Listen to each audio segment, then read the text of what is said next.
it's me. I'm the one who talks. Hi everybody. Welcome We're off to a great start. and welcome to the show. Thanks for coming. We'll see you next time. I'm just kidding. Have a good night, everyone. This is it. Thanks for coming. Just need a few So seconds. long, and thanks for all the fish. We showed our faces. That's all we really need to keep things going. Right? It's fine. Well, welcome back, Nice. everybody, to Tales from the Table Studios, where you deserve a seat at the table. We're back here with some more War of the Magi, a Saga's actual play set in the JJK universe, which is very, very fun. And last episode, our group, crew, whatever they want to be called, did some stuff and learned some new things. Maybe, probably not. But we'll see what happens this episode. But before we get started with that, let's go around the table, have everybody introduce themselves, tell us who you are, your pronouns, and your character and their pronouns. We'll start with Tasha.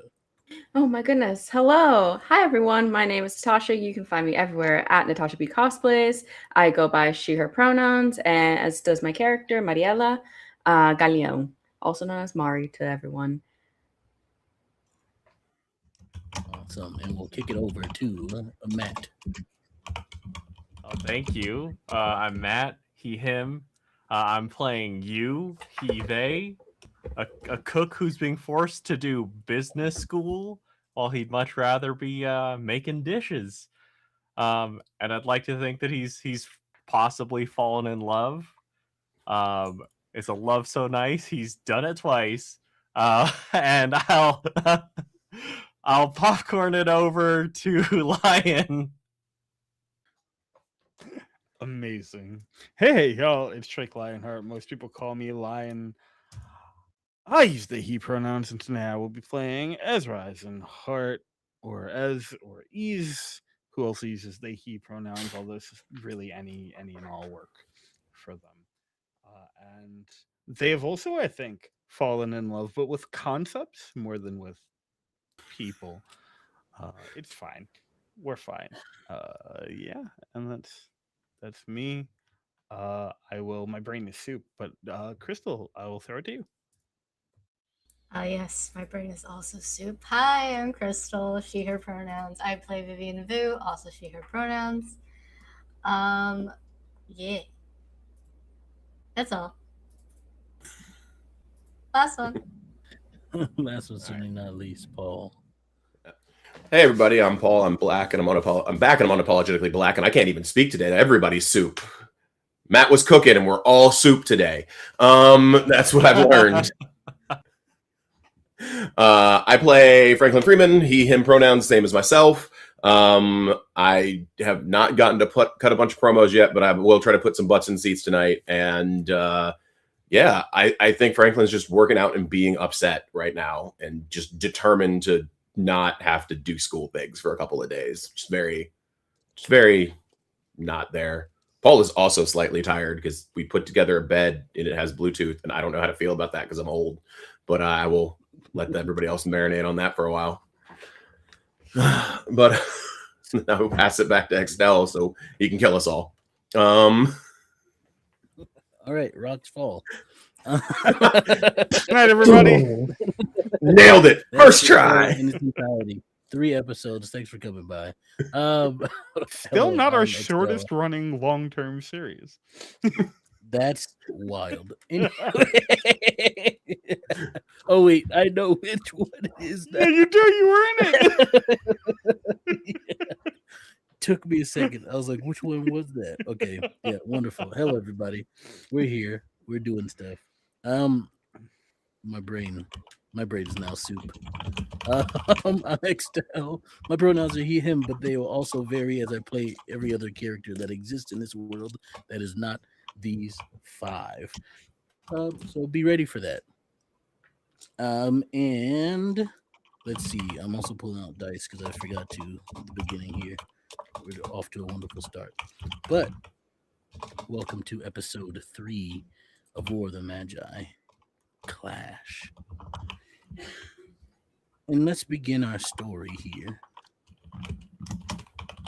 In a place where we left off. absolute chaos. Ezra, Yes. you were tell me where you found yourself again. After it's been 3 days since the sort of inciting incident, so to speak, that night on Halloween, where the lot of you found yourself chased by monsters and thrust into a world you didn't know existed, but was told that it has and has for all of time, apparently. And tell us where we find you after that. So for most of that time, I think I'm definitely there, asking questions, absorbing everything I can. I more or less have to be forced out. At some point, I have to be told to go home. Probably a good opportunity to like grab a change of clothes. I'm sure they have clothes there, but it's fine. Grab a change of clothes, have a shower, whatever it may be. I don't know if I remember to eat. We'll figure that out as we go. It's fine. I think it's very in. I think it's very in character that I, the player, am not sure if Ezra has remembered, and we'll see. Um, but I think now, after a short nap, uh, Ezra's back to sort of being out and about. I want to say people watching, similar to the first time we saw them, except I think this time they're not just watching the people. They're trying to see if they can see auras, energies, spirits, any of these things that we have now come to be, aware exist. And Go ahead and roll for me a. Let's make this a. Before I do this, do you have any traits that may affect your senses at all? no, I have planner, but I don't think that'll Wonderful. help in any way here. It does not help here. So let's go with a D10 for you here. Um, Difficulty is not hard. It's going to be a 7. Okay, let's see what we got. That's a 5. When you start to focus, the manipulation of this energy, as they've come to call it, cursed energy, um, seems to um, still be a little wobbly with how smooth you're able to do it. It's only been a few days that you've been trying to practice it. You're getting better and better each time, but it's still somewhat of a chore, so to speak. But you're able to do it pretty easily this time. And yeah, it's as you see people move about, you can see the sort of aura of, for the most part, for people, it tends to be um, a blue color. In fact, for in almost everybody, it's a blue color. Um, but it's you can sort of see it faintly around them as you watch. Neat. And I think there is just moments where you see as who again is perched on like a park bench, knees up, elbows on the knees, full goblin mode, just sort of typing onto their phone, although he's not looking at the screen at all, clearly taking notes at just like rapid pace. Wonderful. And yeah, time passes there for you, and we'll catch up with one of the other characters. Let's go to Mari. Where we find Um, you today. a couple days later, probably at, I would imagine possibly leaving campus after finishing classes for the day. Uh, they're kind of spread out in such a way where they're all kind of around lunchtime. So she can sleep in if she was out the night before, but also she has time to get ready later because the classes never go too late. Especially now in like the later years, like as an upperclassman, it's not as much of an issue of finding like the classes are easier to find slots for. Um, and she'd be, I think, after the weekend, started realizing that she just felt great listening to music in a way she hasn't before. So she, once again, will plug in her music and will start heading down the street. I think also because the thing that she did during the fight wasn't the flashiest thing, but she was able to figure out how to see the auras of everything. So I think she's gonna be on the lookout for any interesting cursed energy, see if there's any other colors or any other signatures that she hasn't seen before on her walk heading back to the headquarters of the Magi. As you start to sort of look around and look for signatures of cursed energy, um, this is the what you um, accomplished very well last time. So we'll make you roll for it. We'll say it comes to you rather um, easier the more you do it, of course, similar to um, Ezra. But as you sort of look around, the sort of colors you see you mostly stay the same. For the people you see, it is a like bluish color, maybe a bluish green, but mostly around the realm of blue. There are You start to notice now the things that have been told to you are now cursed spirits, which most people, if they compare them to ghost, so to speak, in the explanation to you when they were telling you about them. But you see the like smaller ones. There are like generic ones that tend to be around. It's like one with a big head usually latches on to people. It's very small, probably the size of like a chihuahua, um, and you can see it sort of latched onto someone's shoulder, um, whispering things into their ear. You can see other smaller ones that like fly around about. They don't seem to be bothering anybody mostly. Um, Minor inconvenience they tend to cause most of the time, from what you can pick up around as you watch. Um, there's no other colors that stand out to you, um, which it also was explained if you'd been back at any point in the past couple of days to the headquarters, um, and asked any questions or sat around to listen to their explanations for things.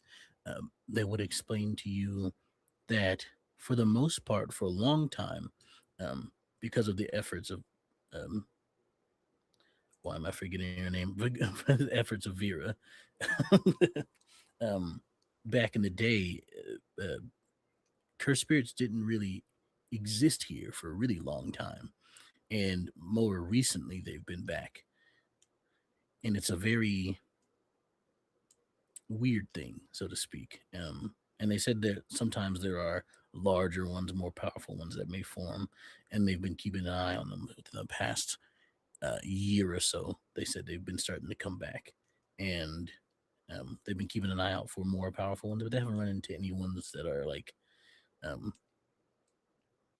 uh, super dangerous. I mean, dangerous in their own right, but nothing too intense. Mhm. And you don't see any of those around, really. You haven't really run into one, which is good for the most part because they would have told you if you do see one, don't try to fight it by yourself. Like run away, most likely, is the best option for you at the Mhm. moment. Okay. Yeah, then I think she'd slowly head back and she might do some detours as she kind of like looks at a few of the different spirits around as well as kind of practice weirdly. She's like, okay, so maybe my power has something to do with like jumping because I did it pretty good. Like, and is like gonna just practice like she's been watching like free running videos and it's like okay maybe we'll like just do like a couple quick jumps here and there like nothing like crazy but like just practice jumping from like smaller like kind of little wall like half walls and things like that from space to space to just be like how do I like to figure out the footing and whatnot of everything. It comes to you easier than you expected to, um, with the especially. Oh, do you have? Are you listening to music at the moment? Hmm. I'll ask. Yeah, it Yeah, comes to any you way commute, she easier. always has music in.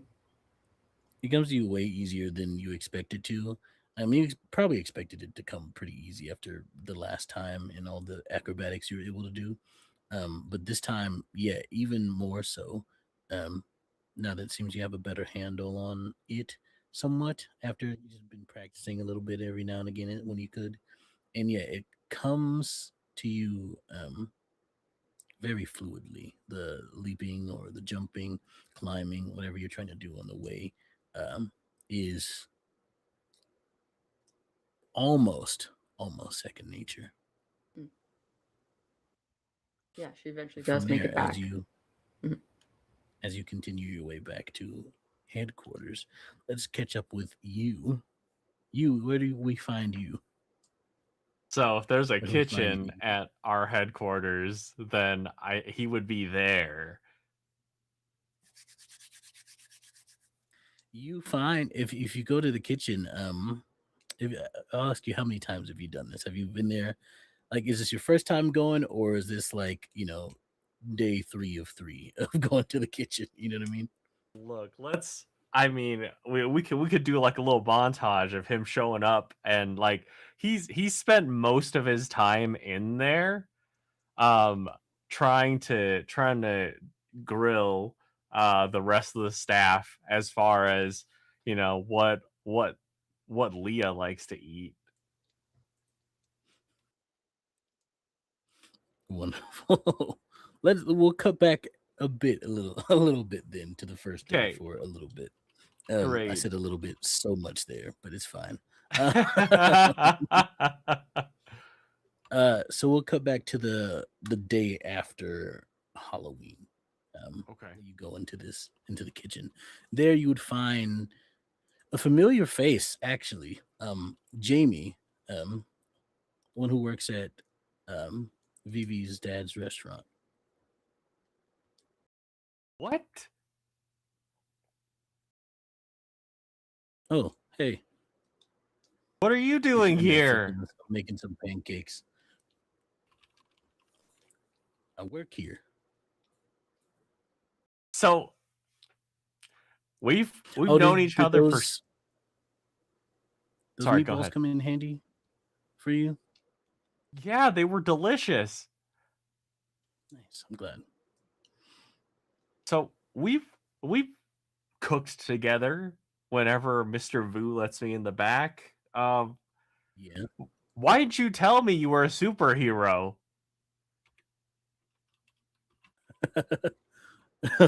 I'm not really a superhero. I kind of just I'm a cook mostly, and it's not really something we go around advertising. I thought we were buds. We are Okay. pancake. Yeah, I'd love some. So I hear that your curse technique appeared for you. I mean, Innate. I'm not There's a sure. difference between. I hear from Frank that you did a pretty cool thing during a fight last night. I I started focusing on the emotion, and then I could like I had some leftover garlic rye chips in my pocket, and then it just started smelling like garlic and baking bread. That's cool. It's nice. We call it innate techniques, and because there's techniques and then and it's a whole thing. Someone better than me will teach it to you.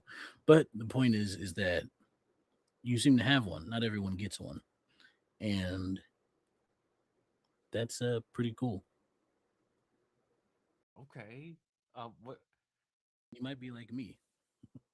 Mine's related to cooking. Sick. All right. food What? that I make and prepare in advance, I can, if you eat it later when you're in need, it'll won't heal you, but it'll stop any problems you have from progressing at least. Okay. Like patching things up. Yeah, pretty much. Sick. All right. Well, teach me, please. Okay, we can go about it one day, but right now I gotta finish making these pancakes. You want to help me? There. Yeah, I'd love to. Apparently, Leah says these are, as far as she understands, her great, great, great, great, her grandmother's favorites. I guess are pancakes. And I think you is gonna be like counting on his fingers the number of greats to see if that might be Vera. Yeah, it would line up there. Okay, okay. And he's gonna be like trying to sneak glances at what if there's a recipe or just maybe the ingredients that are out, so he could make a note. I will get you those later. Like now, I gotta think of Vera's favorite pancake recipe. Let's go. But from there, we'll head on over to, I believe these two are together at these moment. Vivi and am I forget Franklin? There we go. Yeah. Yeah. So, I believe. Yeah. You want to start? You want me to? sure. Probably the immediate next day, she would have gotten back home, checked to make sure in person that her dad's there, and then because it was the weekend, probably grabbed whatever school stuff she needed and then went back to the headquarters. As we discussed previously, there is a really nice gym there. So, venting out frustration of the situation through gymming. I also imagine that there's like a wall of mirrors in the gym that most gyms have. And so periodically she'll like do like a walk through, walk out in different places and kind of like jump scare Franklin here and there just for funsies. Simple enough to Yeah. do so. I feel it is definitely jump scare for like the first 24 hours ish, and after that he's like, you should figure out how that works. Like he's very like gets into the experimenting side of things, like how big, how small. Like he'll be like, we should get like a pocket mirror and see how like if you can jump through like that. Like how It's much a of your weekend of experimenting with mirrors. yeah, like it's very like how much of you fits through the mirror? Do we have to see your whole body? Could you like dive through it like a swimmer? Like what counts? Like we know what doesn't count, but what counts? Like he's probably very jump scary at the beginning, but afterwards he's very interested because he's like, that's kind of neat, and the fact that you can just walk into it and then walk out is really cool. Also, it's like those things like how much of you? Part of it is thinking like, can we throw you through the mirror? Can I just like pick you up and toss you through a mirror? Streamline. Like, Let's see. I think. Okay, so what you'd find is that that's interesting. I feel like a roll needs to be made for the tossing, because I feel like technically you could, but it also is dependent on how quickly VV can activate it. So there might be instances where we accidentally broke a mirror. It's all fine. Hopefully, curse energy No one builds you. fortifies your body. yeah. Yeah, it doesn't hurt, but no one bills you. But yeah, you do find that you Sack of have- potatoes into a mirror. You do find that you have to be able to at least, even if it's a tight squeeze, or would be a tight squeeze if it was like a physical, let's say like like a vent or something like that. Even if it was a tight squeeze, as long as you're able to fit in it, you can go through it. Anything else? You do find that you can like stick your arm through things that you can't fit your entire body through. But that's like I think what might have also happened at some point during those days is because she's at rank 2 now, is that she can peer through the mirror and see through another mirror that she knows exists. So she was probably just like thinking about her dad and then all of a sudden sees through to the restaurant. And so you'd see. Oh, go ahead. so that would lead her to like going and putting a mirror strategically where she can see the whole kitchen. You know that like rounded one that people put in the corner so they can see if somebody like is turning the corner? Yeah, she would have asked Franklin to install that for her at one point. Go installing mirrors, apparently. Franklin's the mirror guy now. It's confirmed. Yep. I mean, I'm gonna start carrying a pocket mirror so she can see around corners. Like, I'm holding a mirror. What's around this corner? So before I put my head out, I ain't about to get jumped. Yeah. Look, if the football career doesn't pan out, mirror installer. There you go. Professional. I can install your mirror in 30 minutes or less, or it's free. But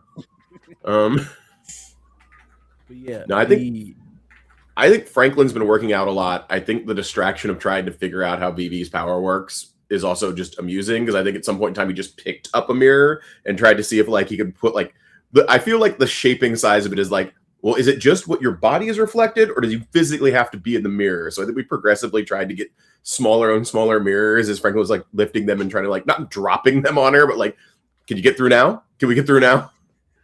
Like,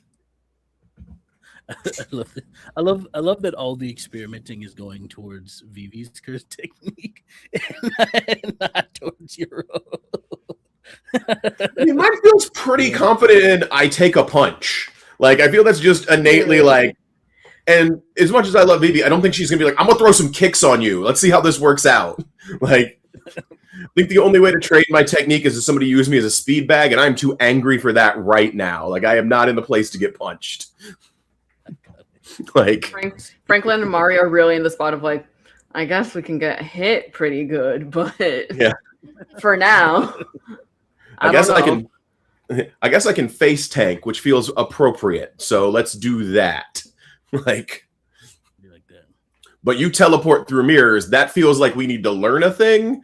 I can learn to get hit. That's pretty easy. Like, fair enough. And similarly, you find that as long as Vivi is able to activate the technique in time, if something's thrown at her, or if something is, or if she runs at something, and if it's too small, you can stick body parts through that are small enough to fit. So like, you can you discover all these things over the course of the couple of days. No, whatever experiment you try, these are sort of the lines of the, I guess, the extremities of it is a word, maybe. Extremes. It's good. Don't worry about me. My brain is also soup. But yeah, and I'd say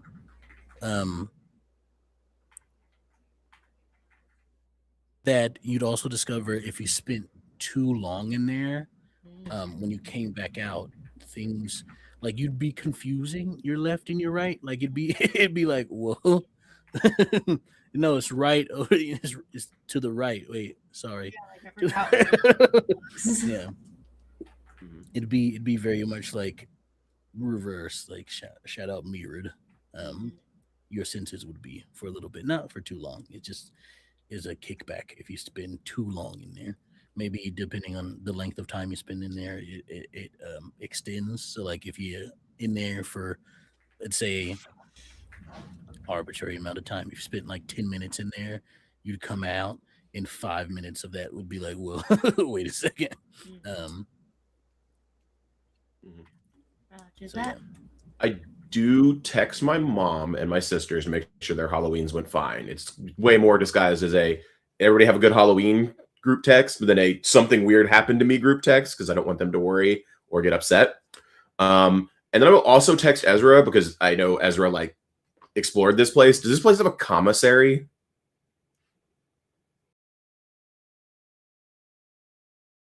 You're muted, by the way. Yep. Sorry about that. You're good. X, does this place have a commissary? Hold. Hold. Excel's actively deciding how convenient he wants this place to be. Mm-hmm. I mean, there's a kitchen. That's true. Sure. Yeah. Olympic level workout facility.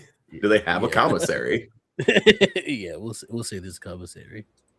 Cool. I have Yes. Ezra buy all the mirrors on Professor Mixed Supernatural's pet tab. Absolutely, yeah. And there will be a multi-text descriptor breaking down each and every one of those mirrors that is available, including full like dimensions, materials, and pictures. Oh yeah, I realized I'm going to be running support for a while, but the idea of just throwing like a smattering of mirrors all over the place so that somebody gets to punch everyone all over the place or kick them through the mirrors seems like a cool idea.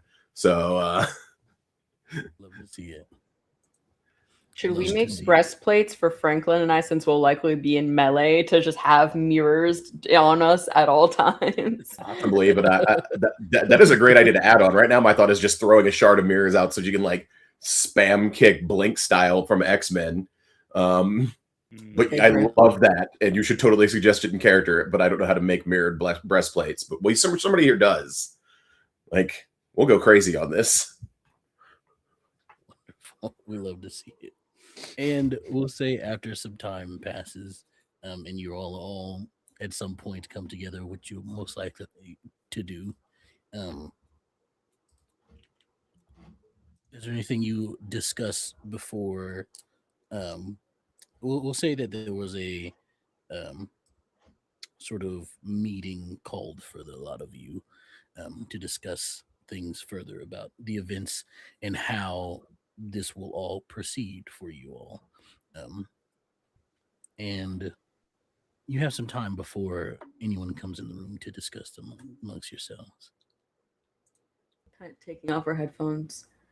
Guys, has anyone listened to music since the little symbol appeared on our forehead?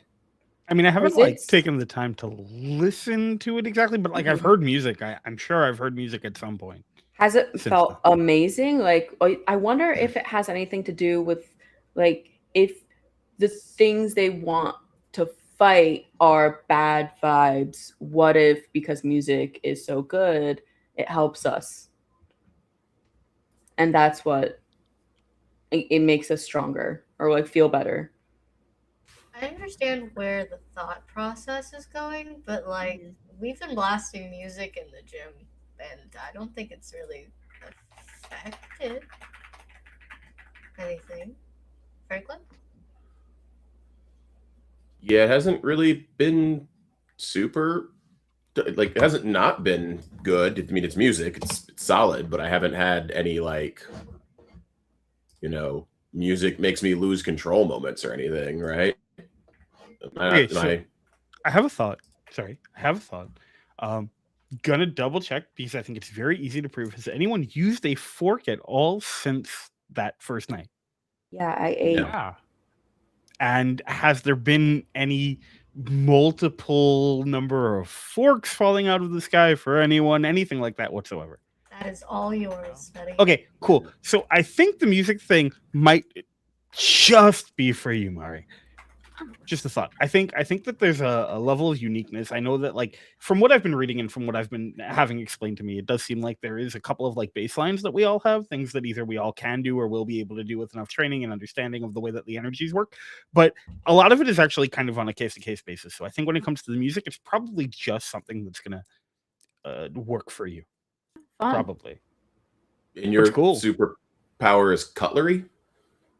I think so. I actually haven't even really put any thought into it. I've been really busy with the fundamentals. There's been so much to go over and so much history and a lot of things, and I still don't really understand most of it, but some of it's really cool, and they're definitely trying to avoid me now, and I don't really blame them for it. I understand that sometimes I can get really intense and hyper-focused on it, but I'm doing my best, and I'm really trying to keep up with it. But I haven't actually tried much with the cutlery yet. We can always hit like a 99-cent store after this and get a couple of forks and see what happens. I'm sure they have a ton in the kitchen we can just grab and throw around in whatever training room they have here. I mean, I don't know if they're going to let me take any of their... Well, if we're doing it here, yeah, I'm sure it'll be fine. If they want us to eat here and be here, we should be allowed to use the cutlery. Yeah. I mean, we already spent most of their money on mirrors, so. Oh, you got a bunch. Have you been testing? Oh, yeah. Oh, yeah? It's so cool. Ooh, I wanted to ask because I was actually really curious. Is there a difference in the shape of the mirror? Like, does it feel different? Is the vibe different when you like do the thing at all? Not really the shape. It's more so the material. Oh, Like, fascinating. the clearer, more steady it is, the easier it is. I was about to ask because the first night we were also thinking about like water puddles and if you could go through a reflective water. So have you tried with that yet again? Yeah, well, not since the battle, but considering it worked there, I'm going to think that's a yes. Great. Oh, is there a difference if it's like a flat surface or if it's like concave or like... Oh, I haven't tried that. I have peered through a concave, though. Yeah, there's one at my dad's place that I had Franklin install so that I can watch. So do you get like a wider range of view? What do you mean so you can watch? Oh, yeah, that's a good question. If I concentrate hard enough, I can kind of see through one mirror to another mirror that I know exists. Like a witch with a crystal ball? Yeah. So cool. That's so cool. Right? All I can do is That's so jump. cool. I jump and music makes me feel good. Well, I feel like music What always was makes me my feel good, right?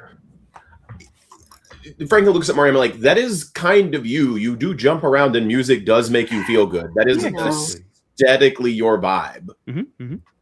You did jump from the ground onto top of a really long... I know, it's like a good jump, but still. Like, Okay, wait. But if the music makes you feel really good, could it maybe work kind of like an adrenaline boost? Are you faster?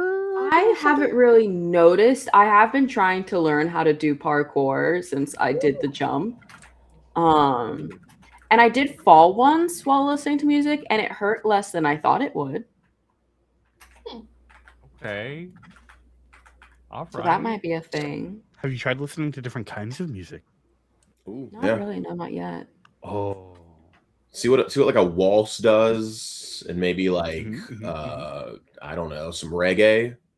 Ooh. Some you can be like, I got some Dalemon gasoline. Sorry, Death metal. Death metal also might be really interesting. Yeah, break it up, different things. That's another idea. Writes it down. You could also just be glorious everywhere you go, because that'd be awesome. Just be like, glorious. I won't give in. I won't give in till I'm victorious, and I will defend.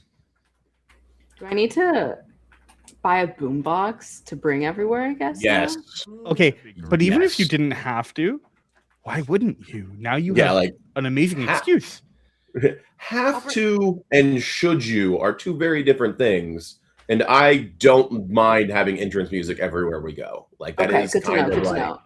that is kind of like superheroing 101 is making an entrance, right? Mhm. We don't have to That's master true. that on the knee superhero landing thing, right? Just saying. So wait, do we each get an entrance theme then? Does that happen? I don't know if that matters. Maybe we also have to come up with a group pose and everything else. Like, Oh, of course. that's like yeah. a requirement. And I feel like everyone's entrance theme, the fight that fight was pretty quick. I don't know if we have time to do an entrance theme for everyone, but a group Fair, I guess entrance we'll do theme I think is group great. one. Okay, Yeah. so we could do it kind of like in New Japan, where like depending on who's taking point, that's the theme we play that time. Yeah, we could do that for sure, Zolls. Okay. Yeah. I'll make a We need a- playlist. Like, Let me know what your songs are. And I mean, I'm In gonna. one. Ooh, that. So I think we need to find out if Minoru Suzuki has cursed energy, because I think he does, and I don't want to steal his song because that feels dangerous. Okay, 100%. I don't even have to like look into this to know that that's Yeah, a I thing. feel- And even if he doesn't, I still don't think I want to fuck with it. I feel like he does. I think he does, even if he doesn't want to tell people. He like I think murder. Yeah, no, I'm gonna not do that. I was thinking about it, but now I'm not going to. Mm-mm. I thought better of it. Murder It's a Grandpa bad lives to idea. London, that's okay. It's a very. He's got some murder grandpa vibes, and I'm not about that. Mhm. But yeah, Oh, we are all doing the experimenting ourselves. Like, aren't they supposed to be teaching us this stuff? I mean, they've been very helpful with me. I mean, I'm not gonna lie. I assume we've been under surveillance in their cool facility with their Olympic grade stuff. So I assume they know what we're doing. Suddenly, across the room, you hear a voice. Leah's pipes in. Well, you were supposed to be resting. Was the point of the time between now and then?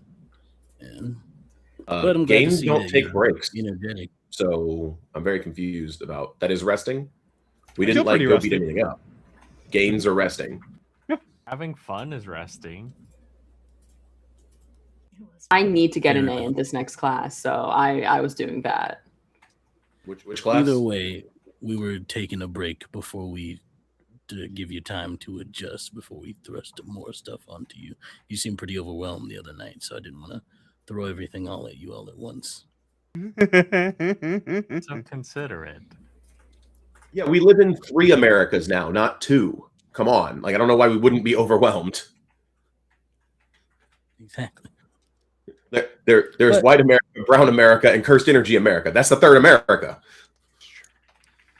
Which is the point. Well, why I wanted to give you some time, but we can talk about that another time. I'm glad you all seem to feel so energetic today. Tell me how you all been doing. Besides the experimenting, of course.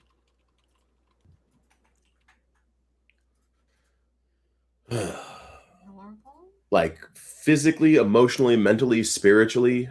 Yeah. That's a very vague question. Can you narrow those Mhm. categories down a bit? I would appreciate that. Whichever one you feel comfortable answering and feel the most right now. All of them? One of them? It's up to you. Spiritually, I'm a 7 out of 10, and like I've never been super religious in the Abrahamic sense, so this isn't super rough. Physically, I'm like 8 out of 10 because like just been getting gains for the last 2 days, and that feels better.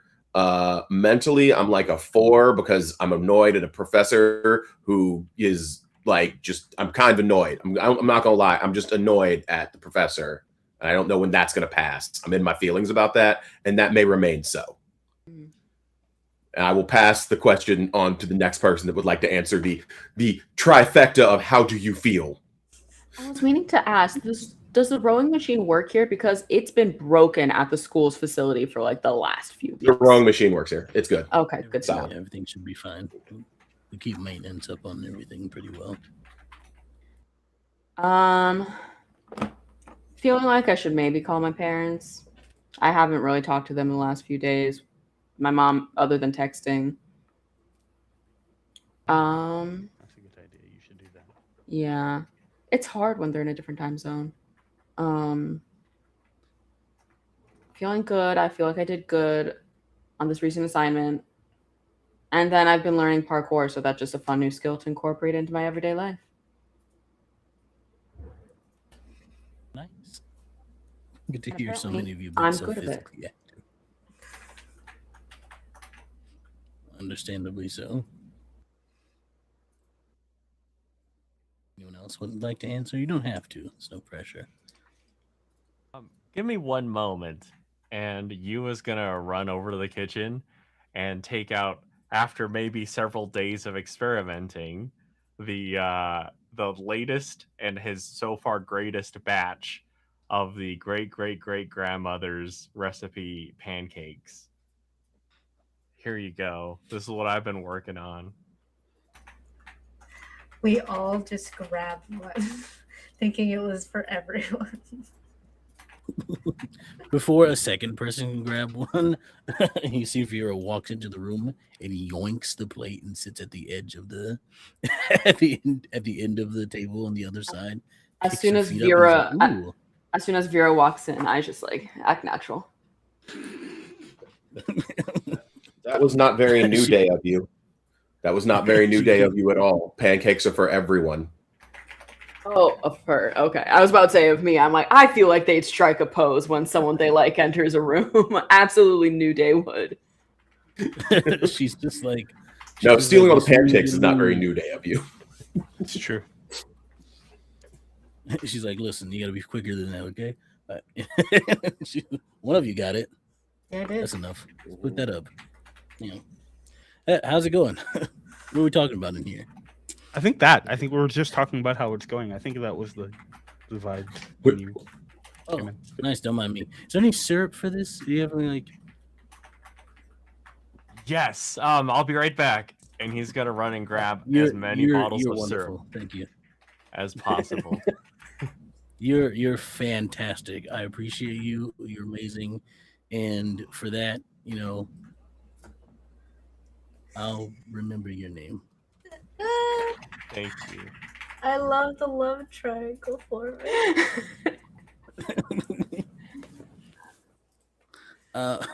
She's like, all right, don't mind me. Keep talking about what you're talking about. Leah seems to be. She's like, we are related, apparently. It's wonderful. That's great. Yeah. It's good to have family. So they say. Continue, please. Sorry about that. It's fine. We've been fine, I guess. As fine as we can be after everything. More so, I think we're just worried about next steps. Yes. I have never had more questions in my life, and I am overjoyed. Yes. All right. Before we get to that, before we have that happening again, and I lose 2 days. That let's 2.5. It was 2.5. talk I kept about- count. It was 2.5. You're never getting them back. Let's talk They're about that. mine Exactly. now. That's one of the reasons why I wanted to talk to you all today. Is talk about what you all want to do going forward. We're not going to make you stay here. If you want to, there's no better way to say it than join up. We are severely understaffed and overworked, so it is it would be nice to have more people around to ease up the workload, but it is not on you at all. You do not have to. There's no pressure about it. Do we get paid? So How much? trying to remember. It depends on your rank. We'll talk about it. But grade 4, which is where you start. You get $3K a month. That's a suspiciously large amount of money that I can't receive for a while. Considering we'd probably be risking our lives, I'd say that's probably why. Yeah, Grade and also 4, you won't be- considering a lot of us have considering what we're doing right now, have pretty good prospects in the future for getting paid well. And it is a grade 4. You won't be. The hope is that sometimes out in the field things get wild, but Do we have uniforms? we won't be sending on you any life-threatening missions. Although there are hazards to the job, so to speak. So I don't want to sound ridiculous, but I assume all the missions are at least some level of life-threatening because we're going to be running around fighting weird things other people can't not see in a city where the police exist, and being weird and brown is not the safest thing that has ever happened in the world. So here's the way we do things. If you are sent out on a mission, most of the times it's because we get called about something, or one of our windows tells us that a cursed spirit pops up somewhere. In which case, we send out one or depending on the level of the threat, one or multiple. Usually, it's one.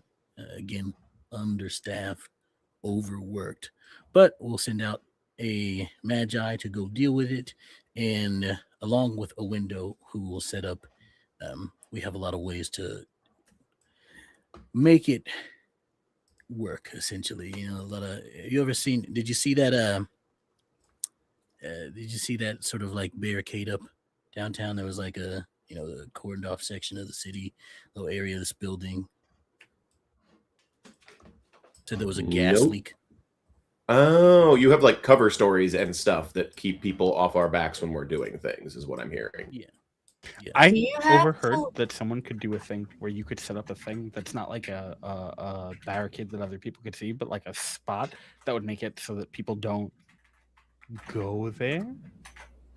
Yes, But that's not what with, like, Windows big stuff. accompany you on the job for. They will show up and put up a barrier, How do we learn to do a that? veil, usually what we call those, because it obscures the vision of things. It keeps whatever's going on hidden from the public. So if you fight something in there or do something wild like pick up a car, no one sees it. How does Further the- on Franklin's question, then, do you have any ties with government, law enforcement? No. No. But you have ways to keep them off our backs while we're doing stuff, is what I hear. There's a lot of variety of abilities that we all possess, and many of those can be used for exactly that. Cool. Let's see what else. So I think myself and maybe Vivi might need a way to not have money that large in our bank accounts right now, because that looks real bad. We can pay in cash. I mean, that cut. This is gonna sound so bad. Did your dad need investors? Because that's like the smartest possible way, I think, for you to get paid. You can set up a trust Muted. also, in theory. Muted Crystal. Muted crystal. Oh, he has been thinking of franchising. Ooh. Yeah, like can you like yeah, you should totally franchise out her dad's restaurant and then invest, and then we can all get paid from that, from working at the restaurant as employees, because then we won't get in trouble. I'm not an athlete. You can pay me. You can pay more. Some of us have to be weird about how we get paid. Yeah. Sorry. Yep. Yeah. You don't. It's have like to do regulations that, so don't change for like another year and a half. It's so weird. If only I could see into the future. Oh my god, I Well, won't we have to can- rely on sponsors to go to the Olympics. pretty good. And that's great for pay increases as you go up in ranks, grade is what we call them. So Hey. Okay. Also, are there any more teachers at the university that we're attending that you happen to employ? That would be good to know. Mm. That would be very helpful. No. Yes. Or Okay. any like local business owner, restaurant owners that we might run into and they might be weird about it because they know us, but we don't know them. Or might provide a safe space that we can use for us, but in the middle of like one of these fucked up situations. let's see. I'll get you a list of those later. Sick. Do we have uniforms? So you have like your own green book of things. That's pretty awesome. Yeah, do we have No uniforms? no uniforms. You don't. That's Can we No, we're not a high get school. uniforms? Like if we make Yeah, I them was gonna say- ourselves? I'm not sure if I'm more excited or disappointed to hear that. Yeah, because I mean, That it's could've up if been- you look if you are a team and you want to be a team and you want to wear matching things, that's up to you. There's no dress code though. Was there an So if you option to wanna- not be a team? We're gonna be a team. What do you mean? I mean, like I said, most of the time we send people out usually alone or maybe in pairs at the most. Again, understaffed, overworked, but So there may I be times when believe all part of of you our need to come deal, together. I believe part of our team deal is that Ezra gets to design your team uniforms for the whole group. I mean, that's y'all's thing if y'all want to do that. Nope. I mean, Ezra's anybody going to totally else. get uniforms for all of you. Mhm. All of you, everybody. Yep. I mean, I'm 100%. okay. Okay, you know what? That's gonna You happen. can design it, but Mhm. we retain the facilities to not wear them. Sure. You don't. I mean, if you want everyone to, I don't mind if everyone does. I was just thinking about and then all of Everybody. us. They don't also. have to That's wear fine. it. We Yeah, can't could be everyone. force you That's to wear it. We're not going to say there's a No. dress code. We're just going to say there's a uniform because uniforms are important. Yeah, I don't think we Uniforms even really really have yeah. teamwork and camaraderie and uniform. Like we have professional and Olympic level athletes here, and uniforms help and drive that camaraderie. Also, it means we know who to assist if we see them out in the field randomly and you couldn't communicate with us. That's true. It's an immediate show of sign of who our allies are. And not mistake them as weird cult people lingering in basements. Wait, yeah, actually, this is a really good question. Are there evil magi? Ooh.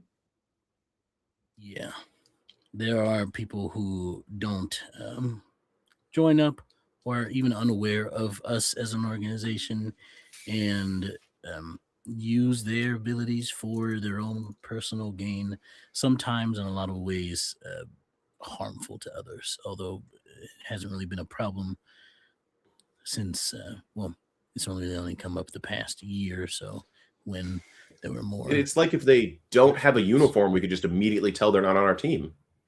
That is true. That is true. And like it's easy to make a uniform that you can like customize and make your own, but still have like the core concepts involved. It happens all the time in pro wrestling. It's actually really cool the way it works. And there's a lot of ways that you can take that and make it unique while still also carrying that thing through. And it really would instill a sense of like trust because like has already kind of been said, then we're just in the field and something explodes and we know which side we're helping and which side we're fighting or which side we're worried about or what we should be doing.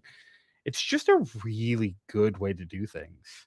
Better than like name tags. I mean, we're not really, we don't really like hunt them down or fight them regularly, unless they're doing something really, really bad to the populace. Most of the time they're just trying to make money or something. They might, also they're a lot of times they might be doing like underground stuff, and that's like we don't entirely keep tabs on that because most of our efforts are spent. I'm gonna rewind real quick. The guy who was our teacher did underground stuff, so that's not a good descriptor. That's literally It's really not. Yeah. Oh well, like criminal underground stuff. It felt Okay, criminal when dude. we followed him down there. Yeah. It definitely didn't feel like we were honestly, walking all to of- a cool little all of party. what we do will feel criminal, most likely, if you're not aware of what's happening for real. So that's understandable. Yeah. Leah, in my best experience, just let it happen. If you want to move on to your next point, just let it happen. All right. In that case, then,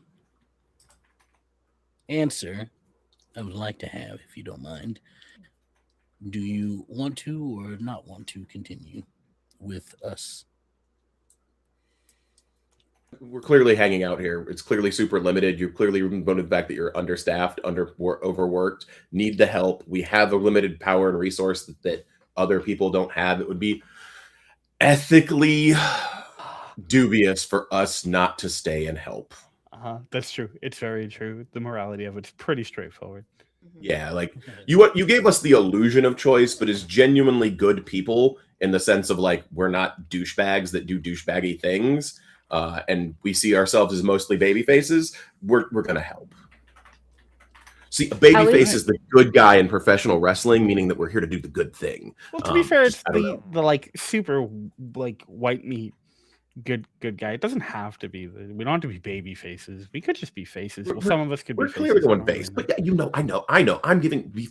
She I clearly wasn't didn't saying get my it because reference. you don't know. I was telling you because I know how many of them. Yeah, know. we don't have to get. It's not Okay, really- whatever. it's We're not going heel on them. It's fine. Okay. Yep. No. All right. As Farmer like- shops. Well, okay. at least until we graduate, and then careers might take us different directions away from the city. But I mean, people have careers, and we're all over the United States. You can stay, or I mean, it's up to you. Like, truly, it is. Are you This unionized? is a dangerous line of word.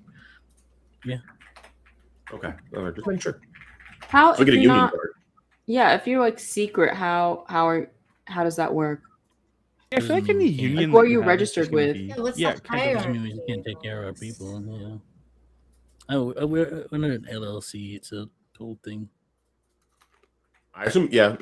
I assume it's LLCs and a mixture of fraternal orders. Mm. Yeah. Also, somewhat religious sometimes too, depending on the area.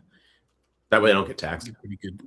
Yeah, it's good. It's good for that, especially because we pay so much. Although it's not a lot of us, so it kind of balances out there. How do you make a profit? Yeah, who pays you? yeah. Where does your money come from? We don't we don't get paid for the stuff that we do. A And lot how of do you times pay those people? a lot of the times those rogue magi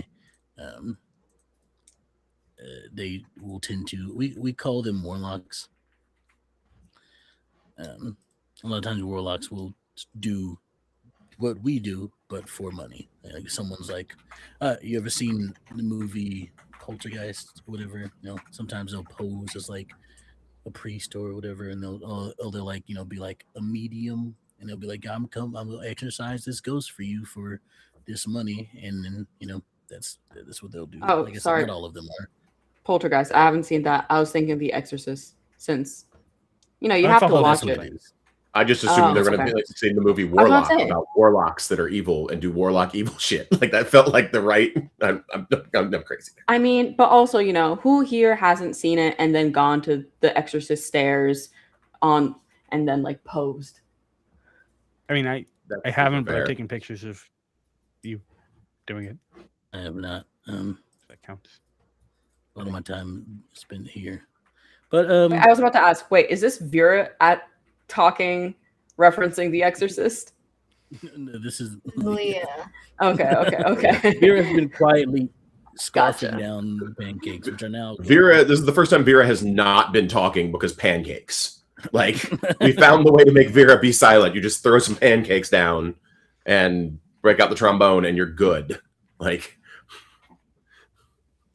well, yeah. No, it's yeah. All right, so wonderful. We'll put. That sounds like a resounding yes from all of you. Then, yeah. Will we also get resounding is training? not the word I would use, but sure. All right. Okay. Cool. As long as it's a yes, it's chill. Ethically complicated and morally upstanding, yes. Yeah, morals will. Yeah, I don't know how long you'll keep on to those the things that we experience. It's fine. Don't worry about it. Actually, Sorry, we'll wait. talk Are about it you more later. suggesting that there is a? But if we're the good guys, why is it that we're gonna have to worry about the potential collapse of morality? I mean, that seems like a pretty big miss.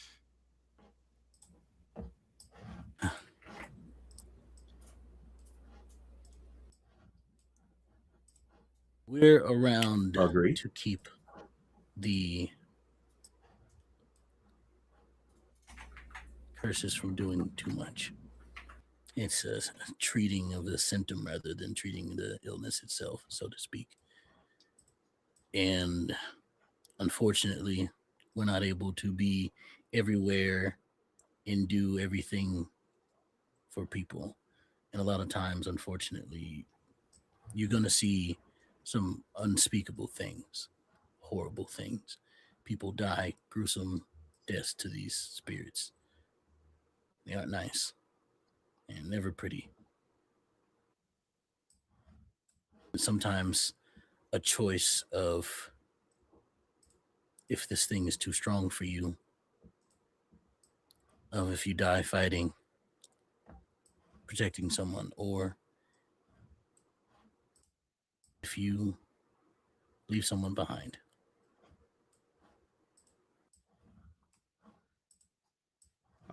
Again, a lot of times we send people out solo, and sometimes they encounter things that are above their pay grade.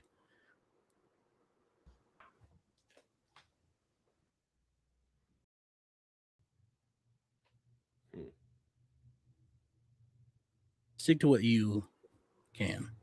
If you want to do this still after hearing that, then find a reason to keep going. Cling on tightly to it.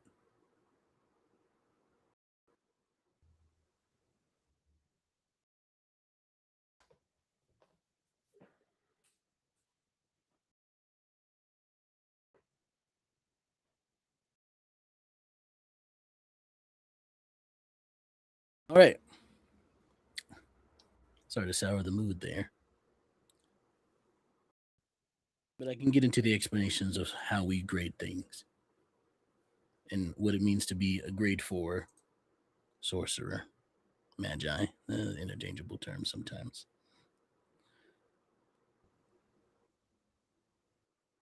So, usually what it means is if you are ranked at a certain grade, that means you are usually able to deal with a curse of that rank or lower pretty easily. For instance, there's no grade 5 because grade 5s are pretty weak. And anybody with, any amount of curse energy could flick them to death. Grade 4s is where they start getting a little stronger. So if you are grade 4, that means you can handle a grade 4 no problem. Grade 4's curses, if we were to put it into conventional weaponry terms, grade 4 curses about, if you got a wooden bat, you're good, so to speak. Curses can only be exercised with cursed energy, but equivalent wooden bat, you're chilling. Grade 3, if you got a handgun, you're good also. Grade 2, shotgun is a close call for you. Do some damage, but you'd have to use that thing a lot. Grade 1 curses, even a tank might not do it. And when you get in a special grade, cluster bombs might scratch it. Sweet, excellent. So the numbers go down and it gets worse. Absolutely. Check. This is not a counting up system. This is a counting down system. Does it seem crazy to anyone else that you can shoot a curse? You need curse energy, so it's just I'm relating it to these weapons so that it's easier to understand. I remember this bit. There are ways that you can imbue your energy into other things sometimes, depending on the person and the training and the knowledge and the know-how and the opportunity. But then you can technically use those things, I think, right? Am I doing that right? Am I right? Is that correct? Am I right? Yeah, that's about it, yeah. It takes a long remember. time to imbue. Right? Say that again. Like you with the fork. I'm pointing to S. I don't know. I'm not sure if or if that's just what I do. Maybe that's just what I do. Vera chimes in here. It's like, nope, that's different. That's a curse technique, and that's different from imbuing your stuff into stuff. I guess my curse technique is fork. I guess less so. It's a difference. Innate technique is also what it's called. It is umbrella term. You're not limited to just fork. I'm on the idea that it might be all cutlery. I am on the idea that it's all cutlery. I'm going to start with expanding the cutlery. Mm-hmm. You could do spoons, maybe. Have you tried spoons yet? Maybe. Wait. Yeah. If we were saying that like my powers had to do with like the things that I like to do, like jumping, dancing, music, you like to steal random pieces of things from every establishment we go to. What if it has to do with like the little tchotchkes and like, have you tried something with like hot sauce packets? Not yet. That's a really good idea. Also, I will have to clarify, I'm not stealing them. I am collecting. We collect them. They're like even. Are we thinking Ezra's power is the packet drawer? Is that what we've come to the consensus of? Is that his whole power set is the packet drawer? I mean, he also likes to take the nice forks whenever there's one with like a cool design at some of the restaurants we go to. Shot glasses and sometimes. So it falls under the category for me of like his. Have you ever been to like his dorm and just open it? It was just like that one drawer. I've been to his apartment and yes, yeah. There's cohesion to it. Technically, if it all comes from the same method, that counts as cohesion. It all tells a story. It's just the story is very disjointed. I want to know what you do with sauce packets, though, because that could be delicious and destructive. Mm-hmm. I'm thinking like imagine hot sauce packets, but completely like the fork thing. It's just a wave of hot sauce hitting sauce someone. Rain? Hot sauce rain is pretty cool. You could Cholula the world. and that would be pretty Delicious. boss. Delicious.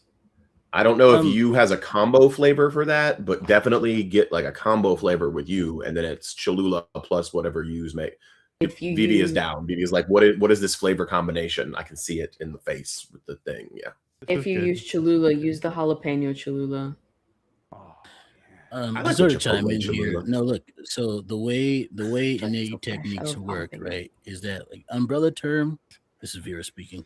Umbrella term is curse techniques, and then you got specialized ones like innate, and then barrier. It is a whole thing. We'll go into it probably another time, or at least she will. Points to Leah, and you. Oftentimes, when you have an innate technique, like you all seem to have, that's one that's specifically yours, and it's one that is ingrained in your brain since birth, and it's less so have to do with things that you like and more so you, not you, but you. We're going full Abbott and Costello. I see. Check. It's a whole thing. We're still learning how it works.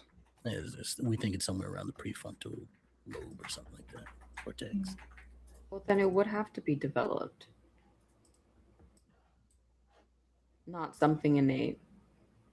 And Magi are different. I promise you, knowing the activities I got up to growing up, I did not have a developed prefrontal cortex. Which is exactly why Nor you can weren't I say born I with have this. one now. This is exactly why you weren't born with this. You were changed to this. So it has to do. That's why our powers have to do with something we are now, It could as be. opposed to Actually, like that's when we were that's kids. actually a really interesting point. Write that down. Points to Leah. Leah, who has no pen or paper. It's just kind of like. I'll Yeah, write it down. that's Don't actually you really worry. I cool. have my notepad here Oh, with yeah. me.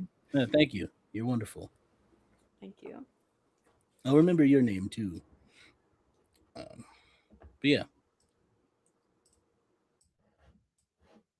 and Leah's like, yeah, okay. We can get into the finer points of. Actually, you know what? If you have any questions about curse techniques, I guess ask them now since we're here on the topic. Is there a? Do we just get the ones we innately do? Are there other ones we can all kind of universally learn? Is there? Yes. How does So that the work way it out? works is that innate techniques are yours. You can't teach or no one can learn it. There are inherited techniques, which are essentially innate techniques that are passed down through a family. Frank has one, and Vera times and yes, his great whatever grandpa could do the same thing. It's really fun. Uh, yeah, thanks, Grandma. And then there are just techniques that anyone can do. So yeah, to over answer your question, that Is there Okay. an easier way to figure out what our innate techniques are? For example, we still don't know exactly what Ez does or exactly what Mira does. you And should so be far, able. all I know is you makes things smell like garlic. It's something that's. I mean, you all are special cases. Most of the time, with innate techniques, you just kind of do know. You just kind of do. There's no like tests we could do. Someone who has an innate technique to guess other people's innate techniques. that would So, be a like, cool no. innate technique. Right? That's yes. Feels That's useful. not. I hear there's a guy that is out there somewhere. He might have died a few years ago. I don't know, but there's a guy out there who could sort of see stuff. But that's a very. Oh wait, no, he's still around. I figure, yeah, it's a whole thing. He did die, but he came back. It's wild, but Wait, You got yeah, better. we can do that? no, don't try that, please. Oh, I didn't Oh. get back. That'd be But pretty cool. no, he has this thing. His ability allows him to perceive things really well. At least half of it, as far as I understand. But he might be able to do that, but also he's in Japan, and I hear they're having a wild time out there. So Oh, wait. Never mind. I think we talked about this last couple days ago. My parents are out there. Yeah, and we were like, "Did you bring it back from Japan? Did Yeah, you catch it from yeah. that?" And it was, Mhm. that we did that. yeah, usually with innate techniques, that you just kind of instinctively understand what it is. And it progresses as you progress in power. You unlock things as you start to understand it better. So it's really just a effort of discovery, I guess, on your part. You don't have to be. I'm sorry, we can't help with that.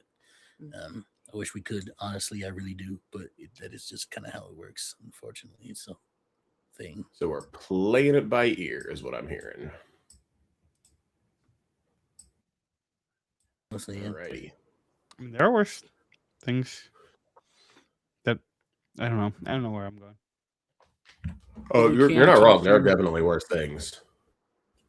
We can teach you. I can't, but we can get someone to teach you how to do barrier techniques if you want to learn, or any other things.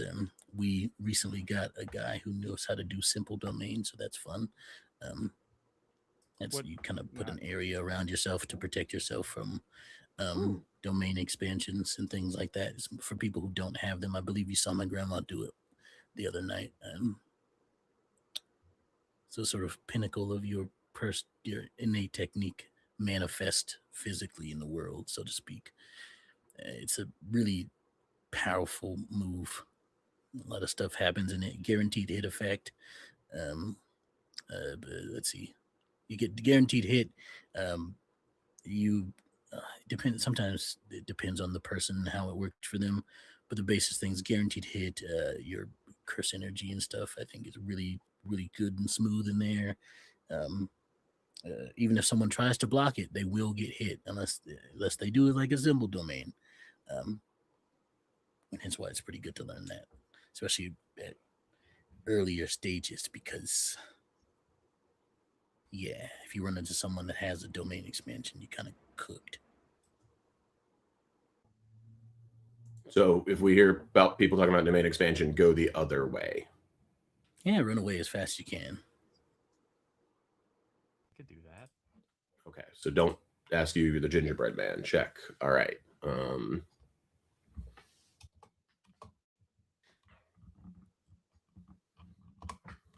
All right, yeah.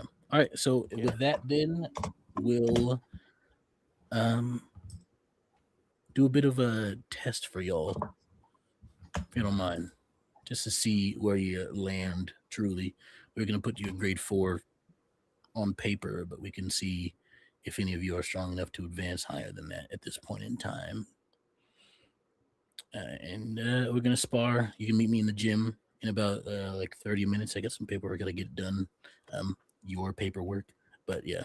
If you meet me in the gym in about 30 minutes, I can spar y'all. Sweet. Let me go Sure. change. Okay. Sorry, repeat that. My sound cut out. Okay. For game. All right, thanks Yep. for y'all time. And Grandma, feet off the desk, please. She stands up and walks out. And that's where we're going to go to break. Sure. We're going to take about Nothing 15 minutes. Bad everybody. could possibly happen. Don't worry about it. It's okay. She's definitely not the leader of the thing for a reason, for sure.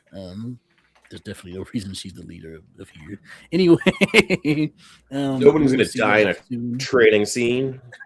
Oh God. We will be back in about 15-ish minutes. And yeah, come on back for more War of the Magi. See you soon.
Hello, and welcome back to Tales from the Table Studios, where you deserve a seat at the table.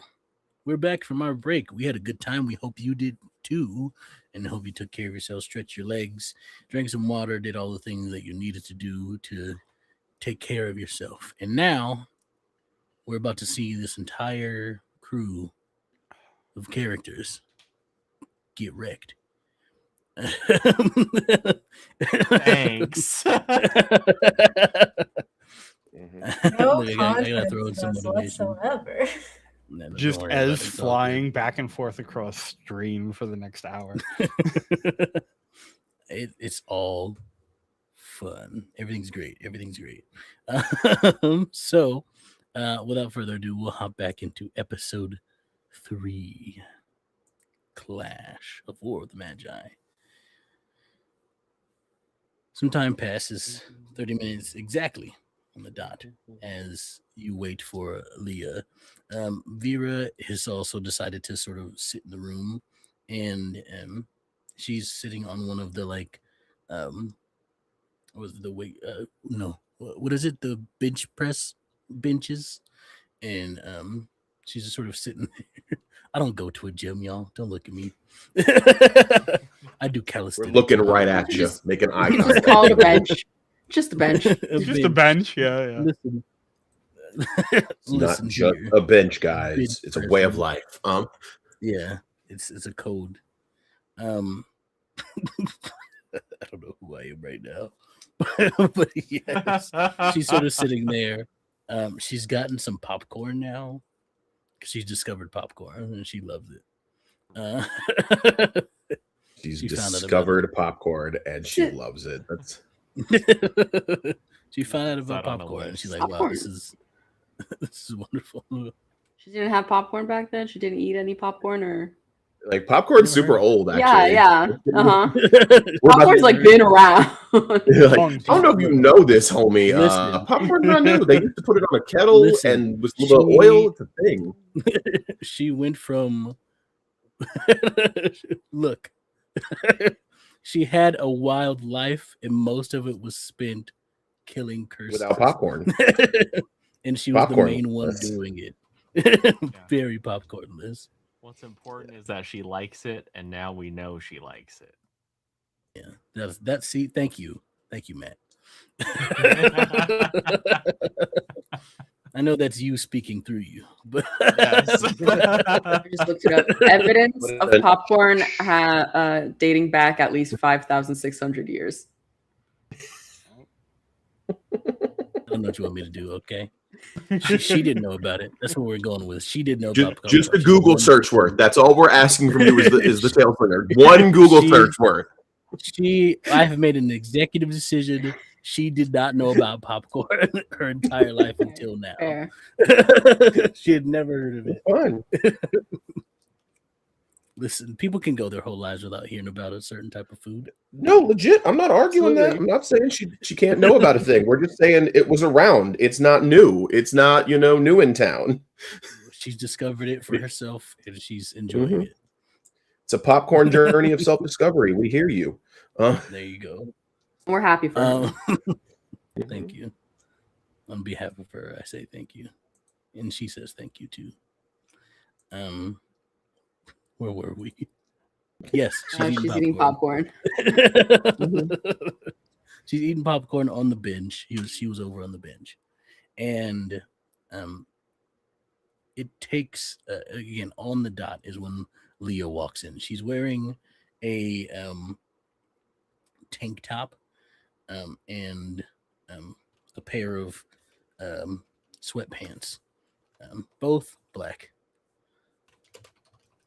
It's a perfect color. It's best for everything. It works anywhere, truly. And she walks into the room, and you can see she's got a lot of scars on her, like arms, and anywhere that you can see any exposed skin. A lot of what look to be like slashes, and you can, if you are versed enough in seeing wound types, some stab wounds, two very variety. You think that might be a bullet one, like over there on her shoulder. But she walks into the room and sort of like does the Goku stretch. She's like, all right, are y'all gonna go all at once or one at a time? It's up to you. I guess you're the one who needs to figure out what grade we are. What's better for you? What's the objective here? Knocking you down, knocking you out? Like, are we sparring? Are people trying to kill each other? Like, what are we doing? Is this like figuring out how our powers work? Like, I played some team sports. Sometimes there's team things. Or is this like you want to test us all one at a time? All right. First one who. It's a good idea. Usually I just go.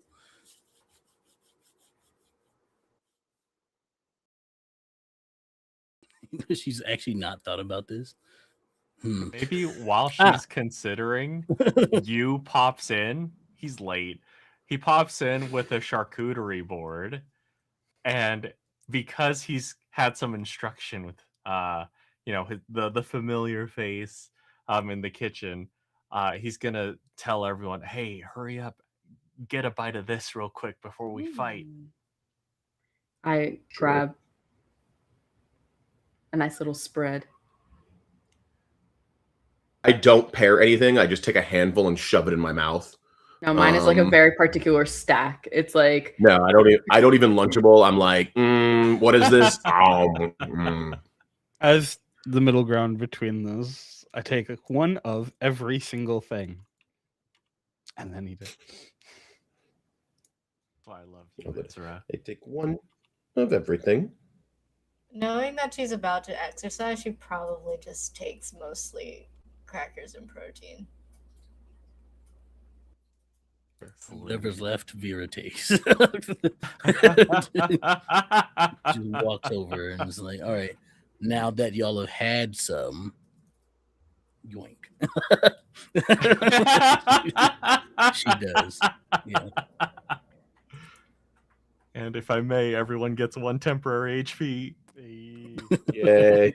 Also, with mouth still completely full, as just goes, order per so long you're murdering you. Thank you. Thank you for eating all of it. I designed it.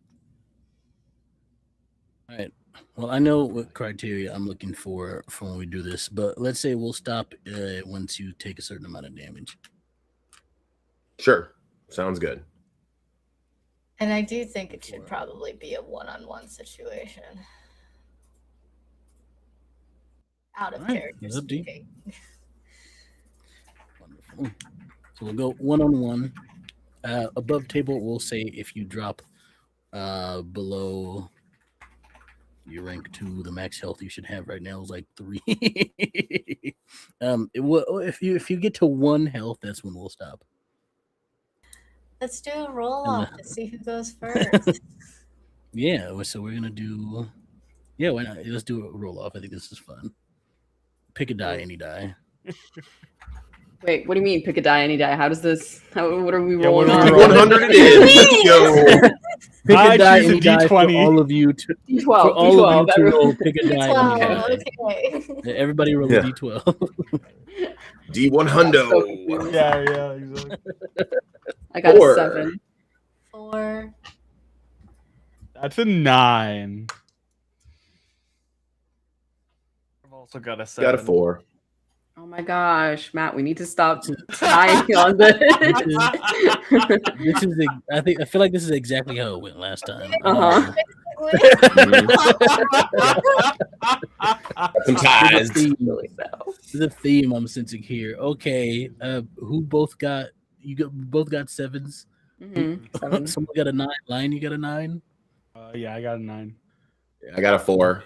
We both got 4s. Okay, We got team 4 and team 7, and then the 9. Fun, Chaos. we'll say whoever got the highest goes first. He goes to reverse. Oh, for this no. game. Oh, So Sam. Sounds great. First. Let's go, Matt and Tasha. Roll off to see again. Roll that D12. Same Okay. thing for Crystal and Paul. I got a 10.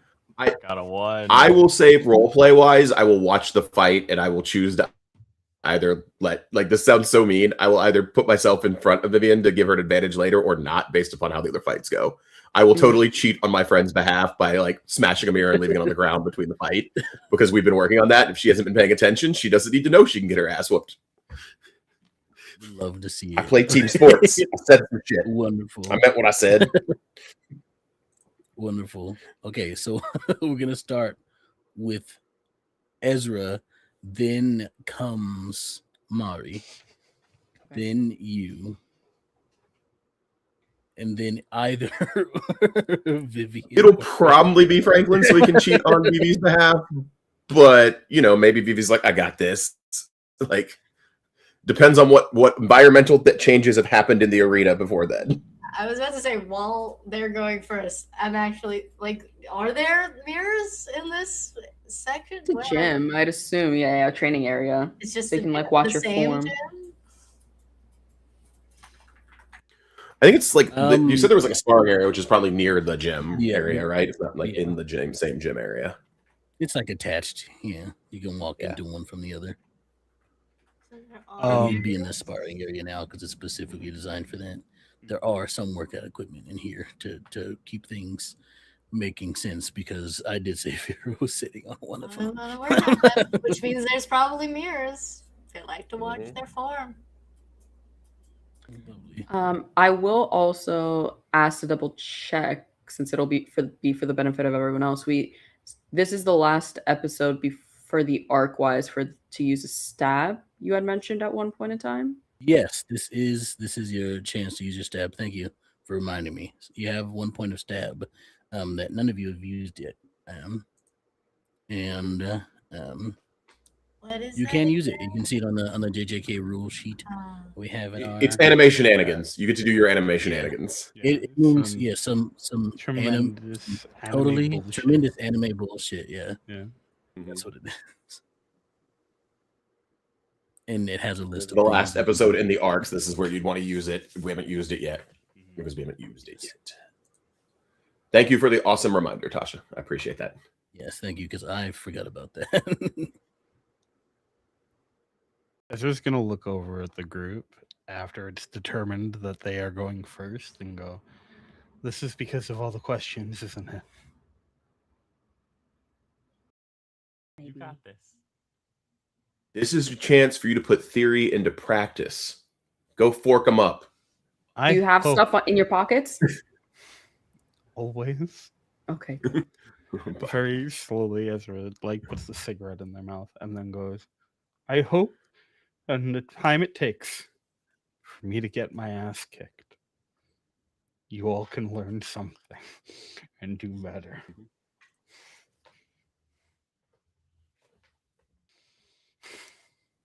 And then we'll slowly, dejectedly sort of walk out into the middle of this training ground. Wonderful. Holding the fork, which I thought I had, but I guess I forgot to bring with me today. I had a fork literally on my desk, just so it's here. I cleaned up my desk. And then someone cleaned up and everything went downhill. Yep, I Most straightened up yesterday. ADHD response ever. Fully was like, someone cleaned my pile. So unless you have anything, we'll determine your turn order, so to speak, here. So go ahead and make your reaction check. If you do not have anything that augments your reaction check, use a D10, I believe is what the thing is. I don't know if there's a set one, but that's what I've been going with, and that's what we're sticking to. I got another 9. Get it? Oh, snap. I keep rolling these. Wonderful. So here's what happens. She stands up from her Goku stretches and cracks her knuckles and says, "All right, you ready?" No. I And don't think so. as soon as you say that, she is she was so she was about 50 feet from you Mhm. um half a second ago, but now she's right in front of you, and she's throwing a pretty solid haymaker at you. You can try to avoid this if you like to make an avoid check. I would like Ch- to do that. Yes. Lovely. Do you have anything that augments your avoid checks here? No, no, I absolutely do not. Wonderful. So we'll go at a. I mean, D10 seems to be the one. Yeah. I've been sticking to it, like I said before. So I've got good news and bad news. The good news is I didn't roll a 9. Okay. The bad Okay, news yeah. is I did roll a 10. Oh no. But Ezra. I have lucky. So Oh, yeah. I would like to spend 2 of my effort to succeed instead of failing. Great. Wonderful, because this punch seems like it would have destroyed you. And tell me how you barely are able to uh or luckily pull a void out of this. I think as she sort of flickers and appears, there's a moment of, oh shit, and the cigarette gets like thrown. And I think that just out of sheer instinct, they reach for the cigarette and snatch it out of the air. And as they do, the fist just goes right past their face. Like the breeze makes the hood sort of like fall back a bit, and the eyes go wide under the glasses. She looks at you kind of surprised. Not bad. And now it's your turn. What do you do? I think we're okay. So today, sharks. Um, here's what I'm thinking. So I will pitch it first, and if it works for you, then I will describe how I think it plays out. So has as mentioned earlier, did get the chance to go home and has changed and has included additional flair, including as I try and keep it as visually relevant as I can. A number of the little like finger claws. Um, so the word claw or talon in Hebrew is tofer, which also can be used to mean sow. This is going to be important in a moment. Along with that, the yeah. So the Hebrew word for shadow is sal. Sal is a gematria of 120. So is burning. Burning being a gematria of 120, he could is basically my thought here is by having as sort of like throw themselves backwards. I think they do this time actually drop the cigarette. Um, and I'm thinking that it hits their shadow. Uh, as the like ash and ember sort of scatters, I'd like to stitch their shadow in place to slow down their movement. Ooh. I would like to give them a what are they called? A struggle, I think is what we right? Yeah, Is yeah. that how we were talking about doing it? I'd like to give them a struggle. Wonderful. Maybe something What like struggle are you trying to? sluggish or hindered. Mhm. Sluggish or hindered. Love it. So this, how again? Just you wanted to be like slow her down, or like limit like the amount of things she can do in a turn. I think my thought is to just physically slow her. So, like her movement at like both in covering distance and movement as far as like throwing punches, dodging things, stuff like that. If I have to pick between the two, it would be offensive stuff specifically. Got you. And All I right, think wonderful. that as I the will reflect this oh, sorry. die roll. No, go ahead. Oh, I was gonna say, as the ash or the ember of the cigarette hits the ground, you see it sort of scatter, and there are moments where you can see the little bits of flame that would generally go out when you toss a cigarette, and it scan the embers scatter. Instead, sort of almost like napalm, sort of sear their way into the ground, and you can literally see points on the shadow, on her shadow on the ground, that seem to be pinned in place as though they've been fused to those spots in the concrete or whatever it is that the floor here is made of. And as is fully doing the classic anime hop step from one foot to the other back to create distance with their hands up. Wonderful. She looks at you and goes, "Huh, that's fun." And I'm decreasing her die size in relation to how slow she's moving, so it's going to be harder for her to hit you. Awesome, great, I love that. She does rush forward, slightly slower this time, but she's still there pretty quickly on you, and she goes for another.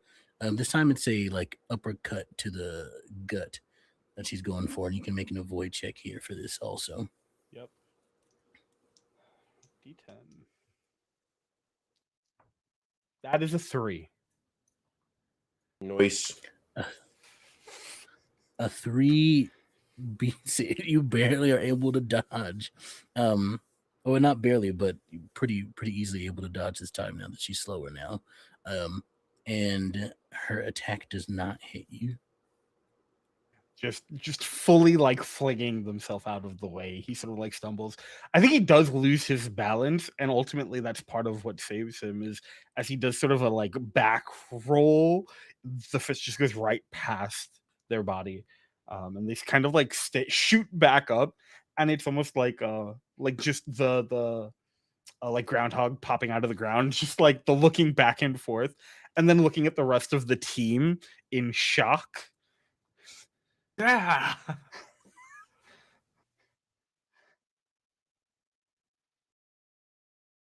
Wonderful. And now it is your turn. Uh-huh. And I think what we're gonna do here is, I think we're gonna brandish the fork, and Ezra's gonna sort of run forward and pull back their arm as though they are just straight up trying to stab them in the head with the fork. But I think that instead, at the last moment, in that cocked back grip, they throw the fork up and go to throw a fist. Wonderful. Go ahead and make your attack roll. This is you're throwing a punch here, so this is going to be an unarmed attack here. Mm-hmm. And that I believe uses the thing. Unless you have anything else that alters it, you can use a D10. Okay, right, because in the game rules for this, we based a D10 for. Yeah, that is a 10. And of course it is. Yeah.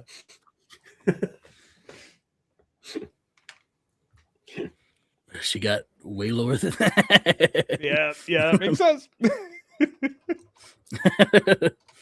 So she dodges out of the way, and is that your turn? Yeah, yep, that's my turn. Okay. She dodges out of the way and slips to the side and tries to punch you once more. Well, she rolled bad that time. Okay, we can try and avoid. Go ahead and make your avoid check. That's a 1. Nice. We're having real swingy rolls today. This is wonderful. So, give me something. Give me a moment here. Tell me how your technique manifests to help you dodge this, to help you maybe even stop this attack. Ooh, okay. So I think that what happens here is. Ooh, that's a tough one. Okay, so I think what happens here is going to be that at the moment before the punch would connect, the fork clatters to the ground, but when it does, the tines dig into exactly on the shadow where the fist is. Um, and I think there's a moment that, and I'm gonna kind of piggyback off of the last use, where um almost instinctively Ezra like reaches down to grab for the fork, and as the like tip of one of the talons touches it, there's again that moment of it sort of like digging into the ground, which slows the punch. And even though Ez like pulls the fork back out, it's just slow enough for them to duck underneath and go stumbling past. It's at this point that she just sort of stands up and looks at you and says, "All right, I think that's good enough." But my face is still in what, you know what? Nope, not going to question it. Okay. Yay, I did it. I did it. Yo. I hope it helped. Good I hope it job. helped. Mm-hmm. I still have You the fork. Toriano'd your way through that entire situation. Uh-huh. It's wonderful. Yep. Don't worry about it at all. The 3 wrestling fans that got my inside joke. And then there's that moment of like clear as Ezra comes over, it's clear that they're like bristling with like terror still. And then we'll look over at Franklin and go, next time duct tape. Next time duct tape. Next time, duct? Yeah, no. You Toriano'd your way through that. Duct tape all day. Mm-hmm.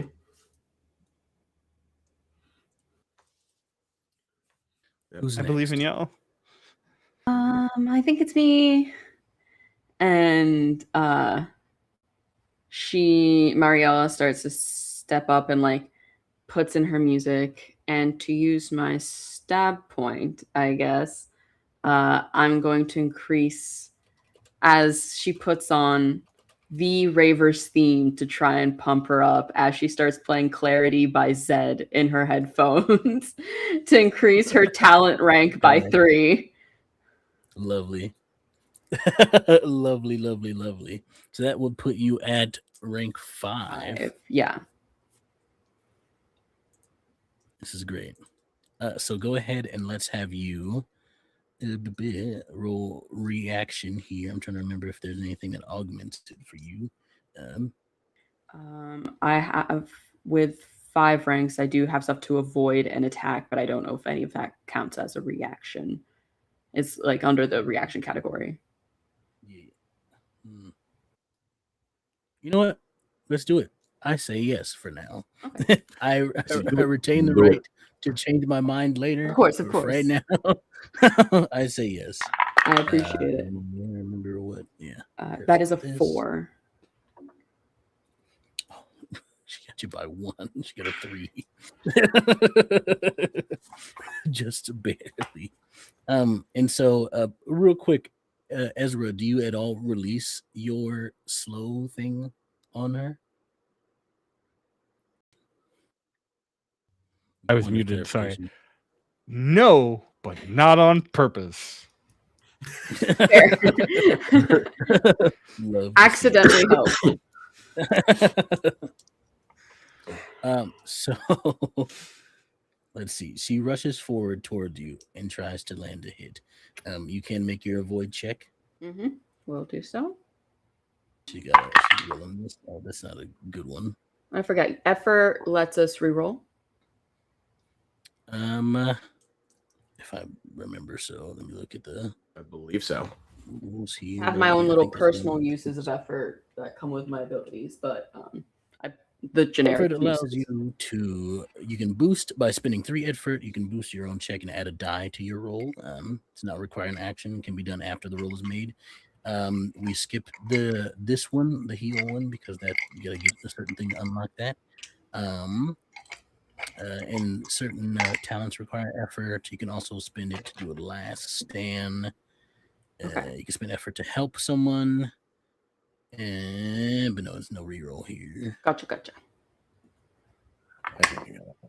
Oh, That's- I'm thinking of vibe back. You I also can add bought a luck. That's die what I'm thinking with of. 3 effort.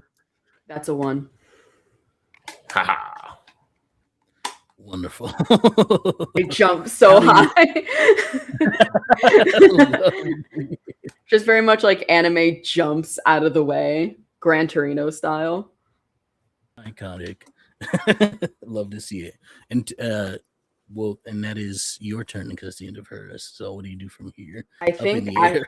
she jumps up Gran Torino style, very much like that. When she hits the ceiling, she uses as a boost to like push herself back down to go to punch Vera. Iconic. Go ahead and I think that's a wonderful use of the environment. I feel.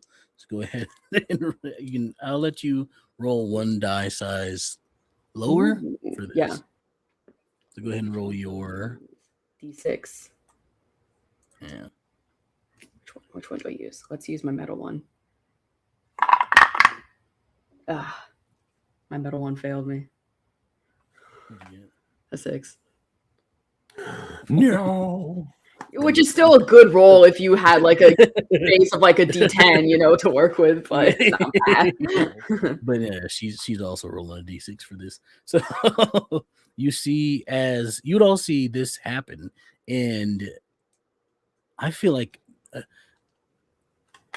it's hard to sort of see as this is all happening. Everything's happening pretty fast. Mari, I believe, is moving in a faster pace somewhat than Ezra was in sort of the movements that she's doing. And so it definitely makes it harder when this cloud of dust kicks up as you hear this loud thud and almost hear the ground cracking underneath. But as the dust settles, you see Leah is sort of crouched beside you, and it's kind of is like, that's really cool, actually. Is the music helping you? I think you said something about that earlier.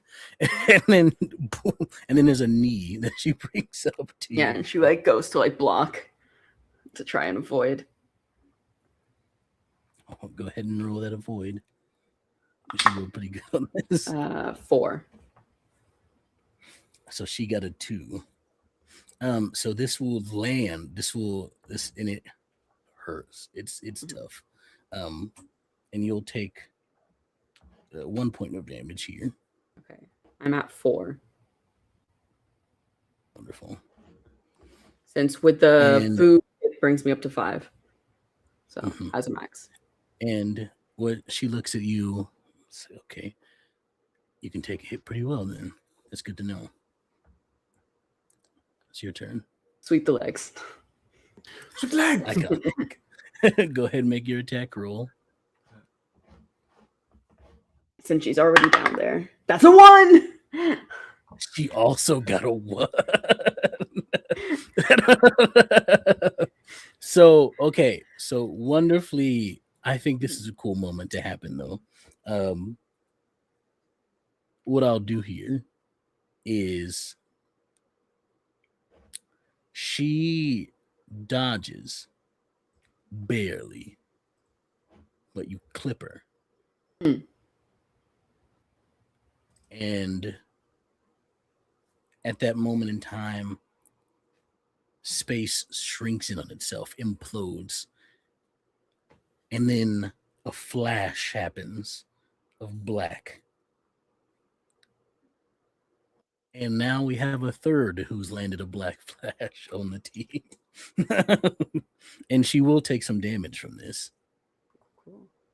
Because it's a black flash. You have to take damage because it does more than they use.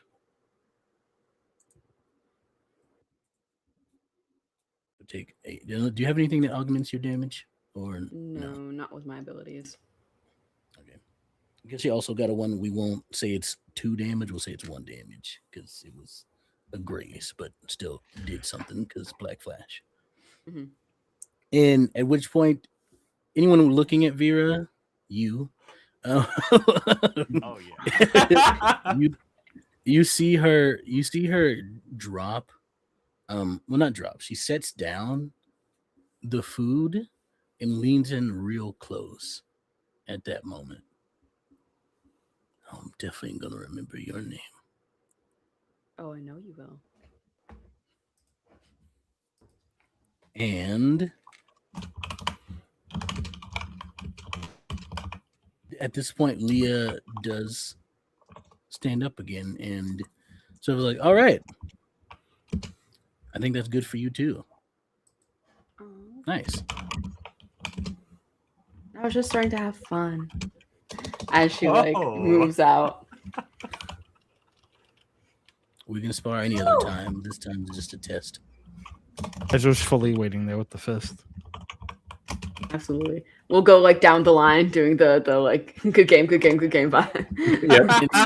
And similarly for you, you're walking away from this moment with a deeper understanding of how your technique and how curse energy for you works. Role play with that what you will. And next up is you. Yeah. Let's go. I think you might be a little spurred on after seeing Vera's reaction. It's like, I can't be outdone. All right, let's do this. These two are gonna get so good at curse techniques solely out of competition for Vera's favor. Yeah. Yes, I got it. indeed. Desire is a hell of a motivator. Yo.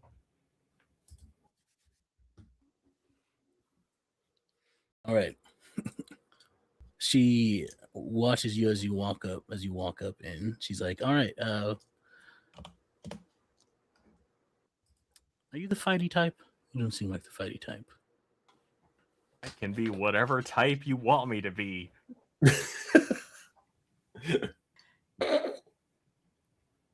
All right. she just looks at you. I'm gonna look at Marham like he's giving real big switch energy right now. It's a lot. It's a lot. In the chat, or not W in the chat actually for switches. Shout out switches. W switch. All right. Switches, we hear it from the table. Studios see you. We see you. And she looks at you for a moment and says, "Sorry, 1 second." And she walks over to a cabinet over in the area. She opens it up and she pulls out this dagger, and she throws it into her shadow. And then she pulls out the thing. She pulls it out of the ground and puts it back in the cabinet, closes it, locks it. Sorry about that. And then she looks over at Ezra, say, "Hey, you gotta learn how to turn it off sometimes." I don't. What do you? I'm very confused. What am I? It's fine. You left your technique on. It's okay. I got rid of it. It's fine. Okay. Sorry. It's like moving your clothes to the dryer. It's the next step in the process. You can't just leave things in the washer. We've had this conversation like 73 times. Well, you can leave things in the washer. You just have to wash them again. Otherwise, they're going to be gross. But technically, you don't have to take them out. You just have to keep doing mildew. it. It's called mildew. The difference It's disgusting. here, Well, yeah, if you leave it. yeah, the difference here is that if you, instead of just stinky, gross looking clothes, you might tire yourself out to the point of falling into a coma. Maybe. Huh? Fair enough. It takes you perpetually using your cursed energy. It's the whole thing, It is a lot. All right. We still don't know how big your pools are. That's something we have to figure out later. It's fine. All right. Sorry about that. Now we get back to business. Go ahead and roll your reaction. Okay. Check here. Unless you have something that augments it, is a D10 otherwise. Yeah, I got nothing. I got a 6. Wow. You're first. Whoa! okay. She got an 8. Her dice has failed her. Yes. So what do you do? I think that you is gonna sprint towards her, and like one of the worst pains in the kitchen was when he was moving super quickly and then slamming his hip up against one of those metal tables. And so he's gonna try to do a hip check on her. Love to see it. Go ahead, make an unarmed attack roll. If you're using your cursed energy, it's a D10. Sick. And she's gonna, of course, try to dodge you. I got a 3. Wow. Wait, why? Why is you the one coming up in here doing stuff? Because she got a 4. Let's go! Oh, I'm totally gonna scream hip attack! Yeah! So tell me how it looks as you land this hip attack on her. Yeah, I think the main thing is that as you is like sprinting forward, it initially kind of looks like maybe someone going in for a regular takedown, and so she might be ready for that. And then when you turns his body, it's like the side of his hip starts propelling forward, like creating this confusion in her face. And then the hip strikes, like I would say maybe like a hip to hip situation, but since he's prepared for it, it's like a bowling ball striking into your side. Wonderful, and this will do 1 damage, because most things do unless something augments them. Sweet. And yeah, you see her sort of like wince and like sort of like bend from that, and she's like, oh, "What? Oh, sorry, are you okay? No, you're fine. It's all right." And then immediately after that, here comes a roundhouse. You didn't see her lift her leg. You just now see it in your periphery. It's coming at you. Go ahead and make your avoid check. She rolled a 2 this time. Uh-oh. I rolled a 3. Oh. So this roundhouse comes and it is like, well, like it's like from vertical to horizontal immediately. As it slams into the side of your face. You'll take 1 point of damage. All right. Okay. It's just like, you're not as good as taking a hit. All right. Come on at me. All right. And I think you is gonna try to trip her this time. Love to see it. I got a 7.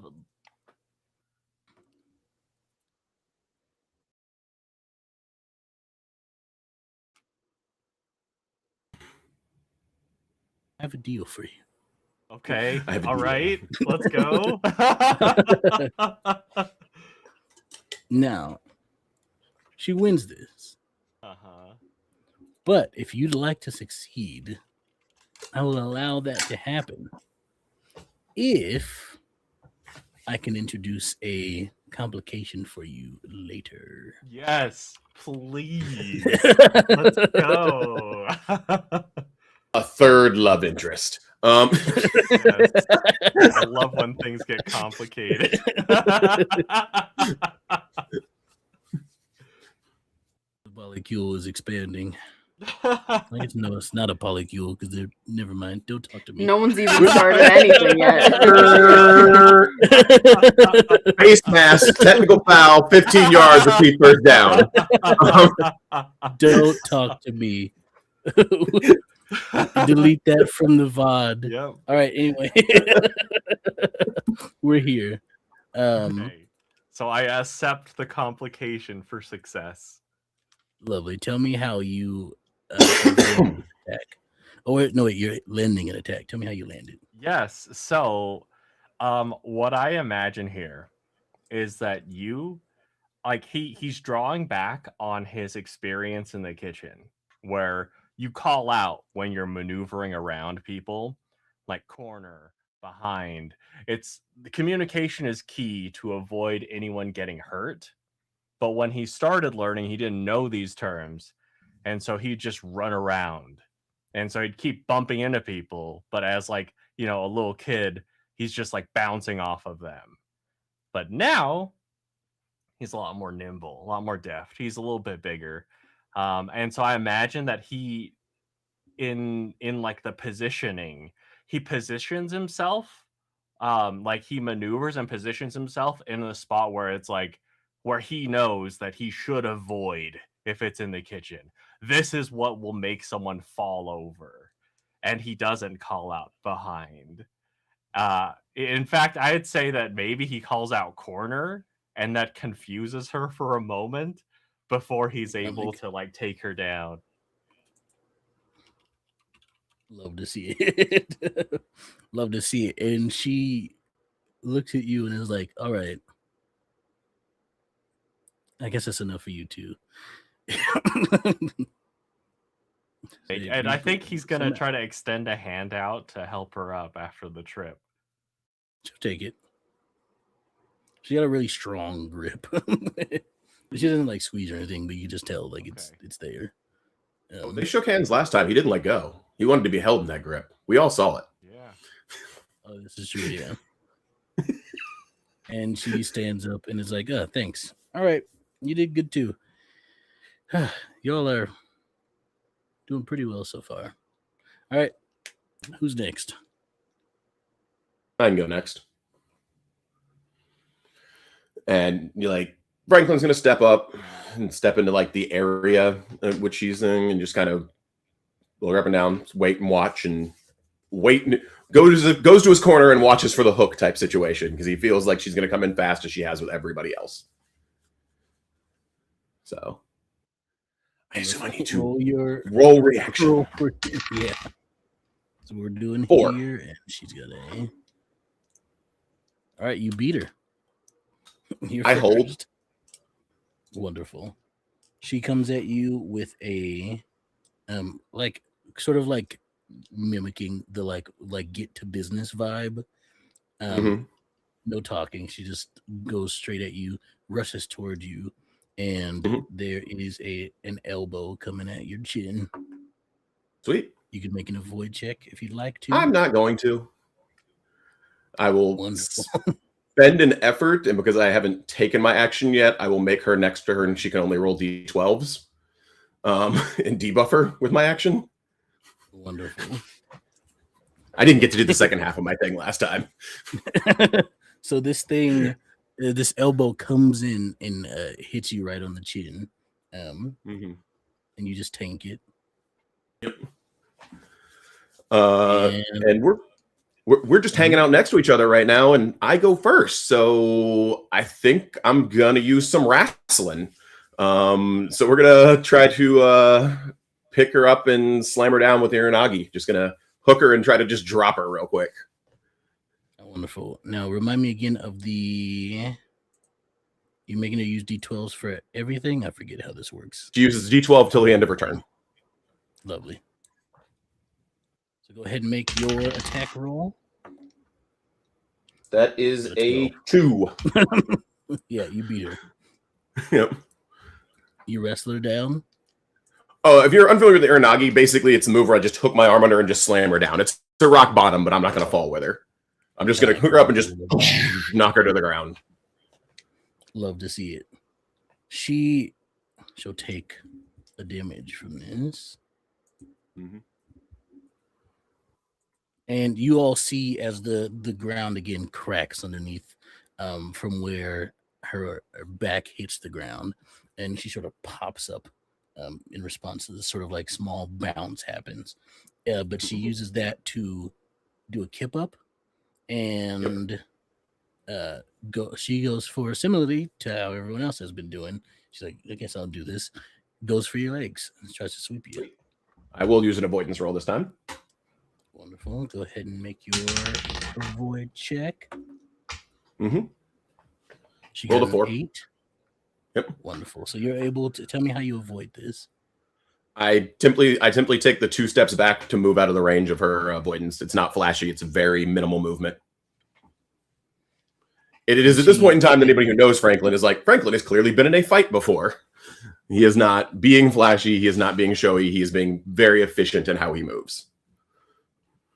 She stands up and is sort of like dusts herself off. It's like, okay, good to know you've done this before. Yep. And trying to remember whose turn it was. It was her turn. It is now your turn. I will once again hold and wait for her to come in again. Wonderful. She comes in and tell me it was until the end of her turn. She's in a D12. So she rolls normally this turn because she rolled D12 last. This is going to be the cycle, by the way. I'm going to let her hit me and then debuff her and then swing on her the next turn because I run the initiative order. If we want to narrate out some for a bit, we can totally do that, but that's what it looks like. Wonderful. So she hits a 3. She hits you with another elbow. She comes in for. Yep. And you take. It seems like it could knock me down. It doesn't seem to affect me. Once again, curse energy passes into her, and we start the cycle all over again. Wonderful. And now it is your turn. Mm-hmm. I'm gonna stomp at her knee. Wonderful. That is a 5. All right, you hit her. Yep. Tell me how it looks. I guess you stomped at her knee. I assume based on what everybody's been telling me things, like I straight just kicked the front of her kneecap like you would to dislocate it, like in a real fight. Like he's not trying to hurt her, but he's being very serious and taking this very seriously. Because he watched her kind of toy around with his friends for a while, so he is very aware that like she is capable of real violence. Yeah, you can tell that she's been taking it relatively easy on everybody. But she takes this attack. She'll take some damage from this.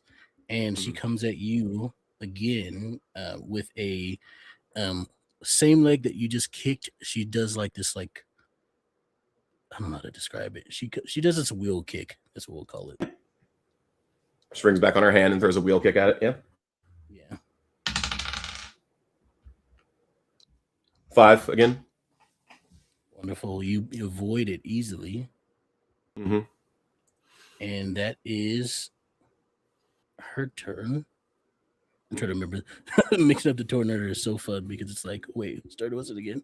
That's her turn, and now it's your turn. Again, I'm gonna keep waiting for her to keep throwing into me until she realizes that like I have the power to do this thing. It's one of those things where it's like it's kind of just rope-a-dope at this point in time, where it's like he's not being flashy, he's not being showy. He's kind of waiting on her to be smarter at this point in time because like if she's testing her abilities, I'm clearly showing you that like I can take a hit and I can screw up your day. Either you're gonna stop this or we're just gonna do this all day. Like wonderful. So she looks at you and she looks like she's about to throw a punch and stops. She's like, okay. Nice. Interesting. You all have very interesting techniques. Well, except for you, I don't really see yours, but surprisingly good fighter points at you. You expectedly good fighter points at Franklin. Yeah. Here's what it is. But yeah, I am going to, on my way back, take one of the mirrors we have and break it up into smaller pieces and hand it to Vivi before she heads out there so she can throw it out there and do what she wants to do when she gets there. Thanks. These are very sharp. Yeah, they're throw them on the ground. Don't hold them when you get out there. Okay. As Franklin like comes back, just as his too sweet. Yep, it's too sweet. Iconic. All right, you're the last one. I think You got this, Vivi. Position herself to where she's a little bit closer to the mirror wall, and her back is to it, facing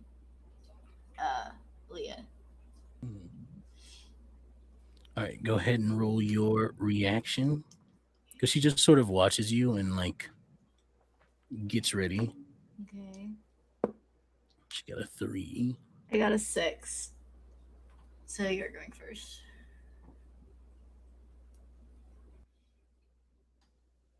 She will.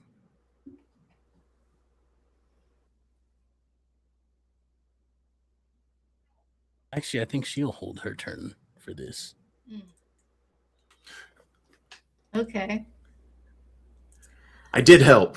You did. Because she sort of sees you backing up towards like you closer to the mirror, and she understands your power relates to mirrors. So I'm going to take some of the larger pieces, or like, yeah, just some, not all of them, and kind of like toss them around the floor, and then pocket like some of the others, and then I will also hold. Wonderful.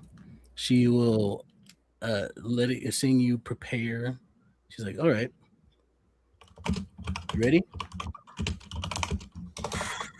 I am going to take a deep breath, and she asked me if I'm ready, and then try to remember that feeling of when I did a black flash on the house-sized spirit, and then I'm going to use the thing. What did we call it? The stab, and also increase one of my talents to rank 3 for this in combat. Wonderful.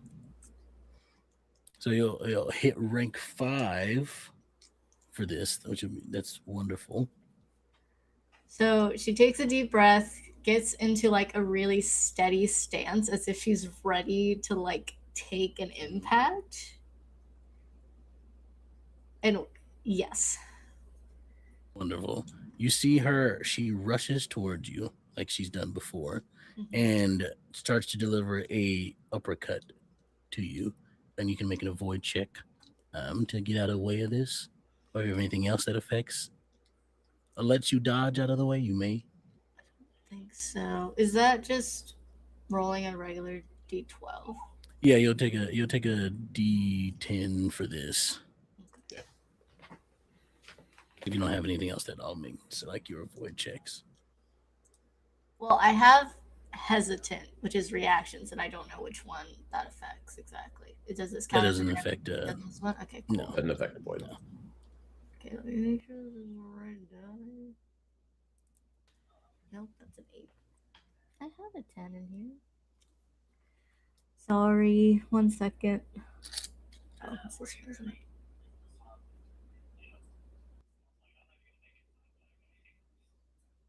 Yes, okay. 4. That lets you avoid. Tell me how you dodged it. I'm gonna go backwards towards the mirror, but then I want to kind of grab onto her arm in the process to kind of bring her with me in that momentum, as like I'm literally pulling all of my body weight behind into this mirror. You're gonna pull her with you? I'm gonna try to pull her with me. Wonderful. She is an unwilling, so we'll say this is we'll throw it as an attack roll, we'll say. Okay. So go ahead and make your attack roll, which if you don't have anything else that augments it, it would be a D10. But I think you do have something that augments your attack roll. At that state, I think it is your like the difficulty of your check increases by 1. So you're adding 1 to whatever you roll. I don't think I have any. Oh, it's still a D12. I'm pretty sure. At least I don't know if we agreed on changing the die as it goes up. Okay, I got a 3. I have to look at it again.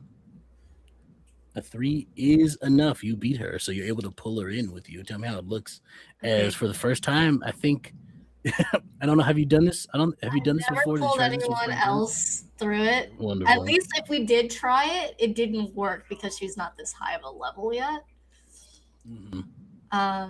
So you're gonna watch as she kind of melds into it, and you just see part of her arm gets pulled through, and then as soon as Vivi is safely through the mirror, she lets go so that her arm is stuck in between worlds. Wonderful. With that,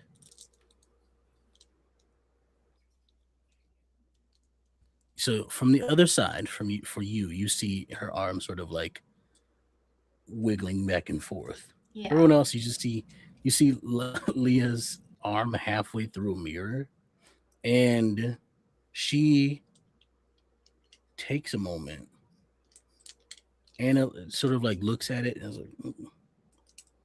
And she punches the mirror.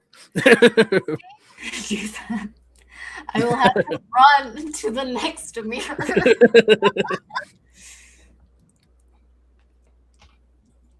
And this is gonna Does be her arm this come happens out to or be- shatter into a million pieces? That is 'Cause the that question. would her- suck. half her arm is gone. Okay, Oh. she knows that is a risk, and she did it anyway. Yeah, she thought about it and punched it. That's why she took a second. She was like, Okay. "Yeah, sure." Mhm. I'm assuming she has reverse curse, or somebody she knows does that can get her arm back. But holy shit, okay. Mhm. Does that not inflict damage upon herself? Oh yeah, no, yeah, her arm's gone. Yeah. Like half her arm is gone. Okay. And at that point, she takes Is a that second, her attack? and Her action? her turn is taking off her or pulling out a rope from her pocket rope, everybody, and she sort of, what's the word, tourniquets her arm. Mm-hmm. Yep. Okay. Then that is my Ties it turn. off. Our response is, "Oh damn, Yeah. that's not right." That is That's that is her. Okay. Quickly exiting from the next mirror over. I'm wondering if I move fast enough to try to throw a punch from that mirror to one of the shards that she made fly. Ooh, yeah. Go ahead and make. Oh, I said we make you an attack roll, Mm-hmm. and this will be rather than her rolling an avoid check. This will be a set difficulty to try to attack her from this. We'll say it is a difficulty 4. Oof, okay. Damn, that's a 9. You miss it. like Yeah, it it goes just hits by, me a little and bit, so then then I you just punch. yank it out. Damn it. I yell back to Franklin, And- we're gonna work on that timing. At this point, while she's tying off her arm, she's like, "Okay, I think that's also good enough, actually." Oh, and this is my first time actually seeing what happened to her arm. Oh my god! I am so sorry. Oh my god! I want to say, are you okay? But that is clearly not okay. Are you okay? I don't know. Oh no, it's fine. I've had worse before. Sure. Do you need your arm back, or does it? What are we doing here? I go back into the mirror world real quick and see her severed arm. It's there. Gingerly pick it up and bring it back out. I'm like, I have to do something with this. I don't know. Here you go. Oh, thanks. Then she looks over, and Vera comes over. It's like, don't worry. And she puts the arm on where it was, and then you see the arm from where the cut happened and down to the hand turns to stone. Oh. Just leave it like that for like a little bit. It should be fine. Well, that's Okay. handy. Get Jaime to get you some food or something. Oh, I think that was more disturbing than the house monster. Yeah, I know. Sometimes you lose more than an arm. Sometimes it's part of the thing. But good news is she sort of slaps. She goes to clap, but then decides not to, and is like, "All right, I didn't expect to lose an arm today, so that's really cool. Very interesting. You all Sure. are very. This is very weird. We're gonna put you all starting at grade 2. Sure. Wait, but isn't that like one of the like Sick. big that feels? But we haven't, and that's dangerous. I think. I think we're going to work as a team. I could be wrong. I don't think we're being sent out to handle Yeah. grade 2s by ourselves. Well, just to further say to clarify, rank sorcerers or magi, as we like to call them again. I don't know why I keep mixing it up. It's like some other force keeps thinking of a different thing. Uh, but Probably just lost in Mag- translation. yeah, magi are graded ranks at a level which they're expected to easily defeat a curse of the same. So that means each of you are capable by yourselves of defeating a grade 2 curse. Cool. I feel like it's worth mentioning that I didn't hit. I don't know how I would. You know what? Okay. We'll figure it out. I'm Sometimes sure it's fine. defeating isn't We'll figure about punching or hurting. it out. Mhm.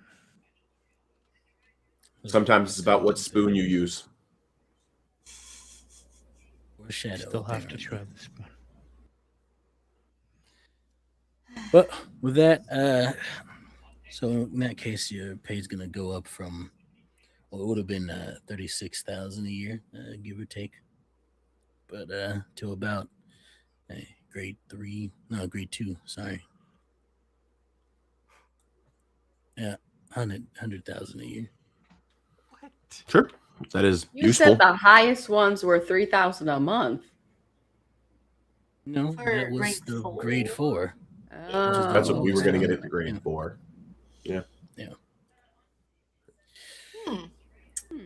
Higher grade, higher risk, more pay. Hooray! Not really. That was sarcasm. Is looking a little less fair. necessary. It's okay. Don't worry about it. And then she stops. Damn. And then alarms start going off. And she walks over to the cabinet and unlocks it, pulls out a sword and one of a pair of knuckle dusters, and says, "All right, things are about to get really weird." And that's where we'll end tonight's session. Snap. Now they're going to get weird. It's like, what do you mean now? It's been perfectly normal up until now. We hope you all enjoyed this episode of War of the Magi. Thank you, Raiders, for coming in here. We appreciate you. Hope you caught enough of the story to keep you entertained. And right now, for the end of our session, we're going to go around the table and have all these lovely people tell you about who they are, what they got going on, and anything else they'd like to add on. We'll start with someone who hates going first, Lion. You monster. You do, of course, know that this means you're running through the schedule at the end, right? Yeah, no, it's fine. Don't worry about it. Damn, I was really hoping that would work. Anyway, hey, y'all. It's Drake Lionheart. Most people call me Lion. I use they, he pronouns, and you can find me everywhere online at It's Drake Lionheart. I have had the absolute pleasure of playing Ezra Eisenhart tonight. I am the studio director for Tales from the Table Studios. You can find me here a lot of the time for stuff. If I'm not on screen, I'm behind the curtain doing all the things that I'm supposed to be doing. It's great. You'll see me next tomorrow over at Live from the Apocalypse for Neon, our Cyberpunk Girl by Moonlight game. It has been a time. Hearts have been broken, and boy, so many more are going to get broken. It's going to be a great thing. Other than that, you can find me every other Sunday here for Sundered Skies, a fabulous Ultima game run by the amazing Xtel. Got a lot of stuff going on there. The skies, as you can imagine, are Sundered. And we're raising money for ICES, which is a great organization doing some wonderful things. Because, fuck this administration and fuck ICE. Also, every other Thursday, you can find me here running For All Mutant Kind, our mutants themed Masks actual play. I think that's everything I have to go over. Because X will handle all the other stuff, I assume, since you put me in this place first. So rude, I will remember. But yeah, love y'all so much. Thank you for hanging out. Fuck Trump, fuck ICE, free Palestine. That's me. I'll throw it to Matt. Thank you, Lion. I'm Matt. I played you, the cook who was pretty cool in combat and has a little complication coming.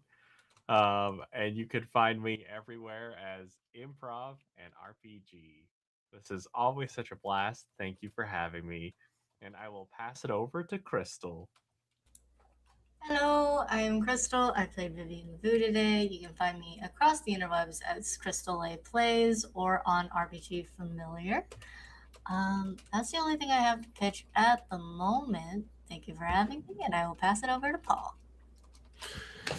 Hey everybody, been here doing my best. Paul, you can find me usually at Pocketmatic Unlimited every Thursday playing video games, as well as doing other fun and silly things. Come check up whatever drama we've cooked up, usually involving Ashton. If you all know Ashton, there's going to be something crazy there going on. Just a wild ride. We just finished up some stuff. We do have charities going on for Women's History Month, so please join us over there, donate. But it is always a blast with this group because it's all sorts of silly. In the best possible ways, and I will hand it over last but not least to Tasha, our partner in crime. Hello, thank you so much. My name is Natasha. You can find me everywhere on the internet at Natasha B Cosplays. It was so much fun playing here. But if you enjoyed watching me fight a little bit, you can probably watch me do some more of that over on Don't Kill My Character at Superhero Shenanigans as the fastest person alive on planet Earth at the moment, as well as on Sanguine Scourge, our Vampire the Masquerade game, co-story told by Extel and I on Thursdays and Tuesdays alternating. So if you don't catch us on that Tuesday, just expect that the other one, because we're here on this Tuesday. So next week, you'll find us. Also, tomorrow we'll probably be doing like a fun little Sanguine Scourge related stream where I'm going to be building some story player characters that will probably be popping up in our story, just to kind of show like the difference in power and ability between the different generations and ages of kindred all over the world. And last but not least, I will be over at AwesomeCon this Friday, Saturday, and Sunday.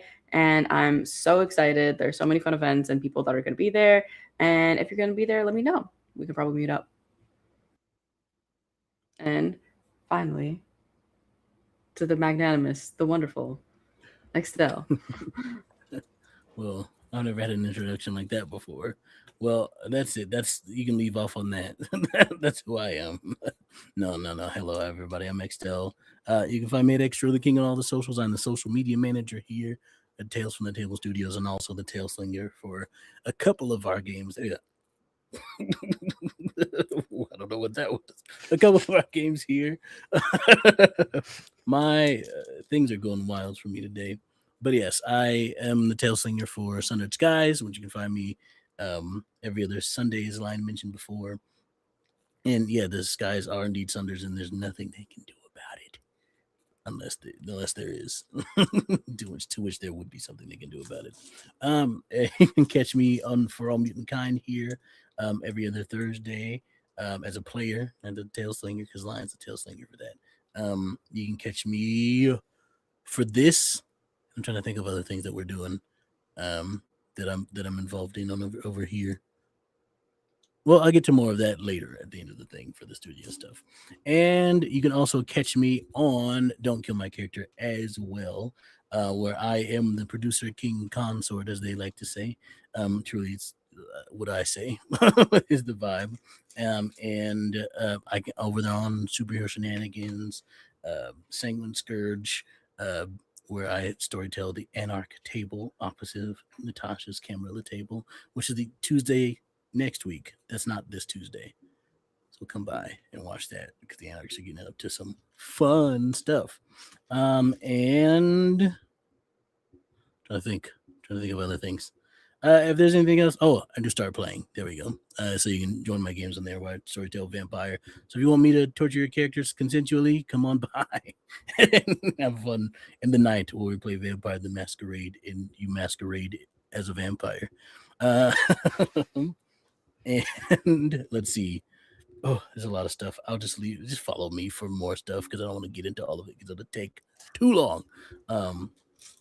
But as for the studio stuff, actually we said a lot of it. We actually said a lot of it, so it's fine. Mostly, we're working on getting our Days of Tales 3 stuff going, so be ready for more news on that as we continue to get ready and prep for that. I think that's the only thing. I think that's the only thing that wasn't mentioned before that I mentioned now. So We got a Discord server. we have a Discord server. Join our Discord server. You can type !Discord, I believe, in the chat to get a link to it. And you can join in and just hang out with us. So we have movie nights sometimes. We talk about fun stuff. Lion likes to throw in questions in the journal chat for everybody to answer. And so it's a fun time seeing everybody's different things that they get into or enjoyment that they have of their life. It's fun community we have over there. So come on by, hang out, play some games, be chill, watch some movies, be chill some more, and you get to hang out with awesome people. So come on by. And a resounding fuck ICE, fuck Trump, fuck everything that's A slap, all Stuart Littles are bastards. We're there too. And while we're playing DC as well. Yeah. And we hope that you all continue to be a part of communities that bring you joy and bring you love and happiness and support you, because in these trying times, that is what we all need truly to be together, because obviously so many people are not doing that for us as they should be doing that, at least to help us, but they're not. So it's up to us to be there for us. And with that, we hope that you have a wonderful night. We hope that you enjoyed our story, and we hope you continue to enjoy our story and other stories, any stories that bring you happiness, because we always have to remember to tell our tales. Good night, everybody. We're going to raid Happy Jack's RPG, so stick around for that. We'll see you another time.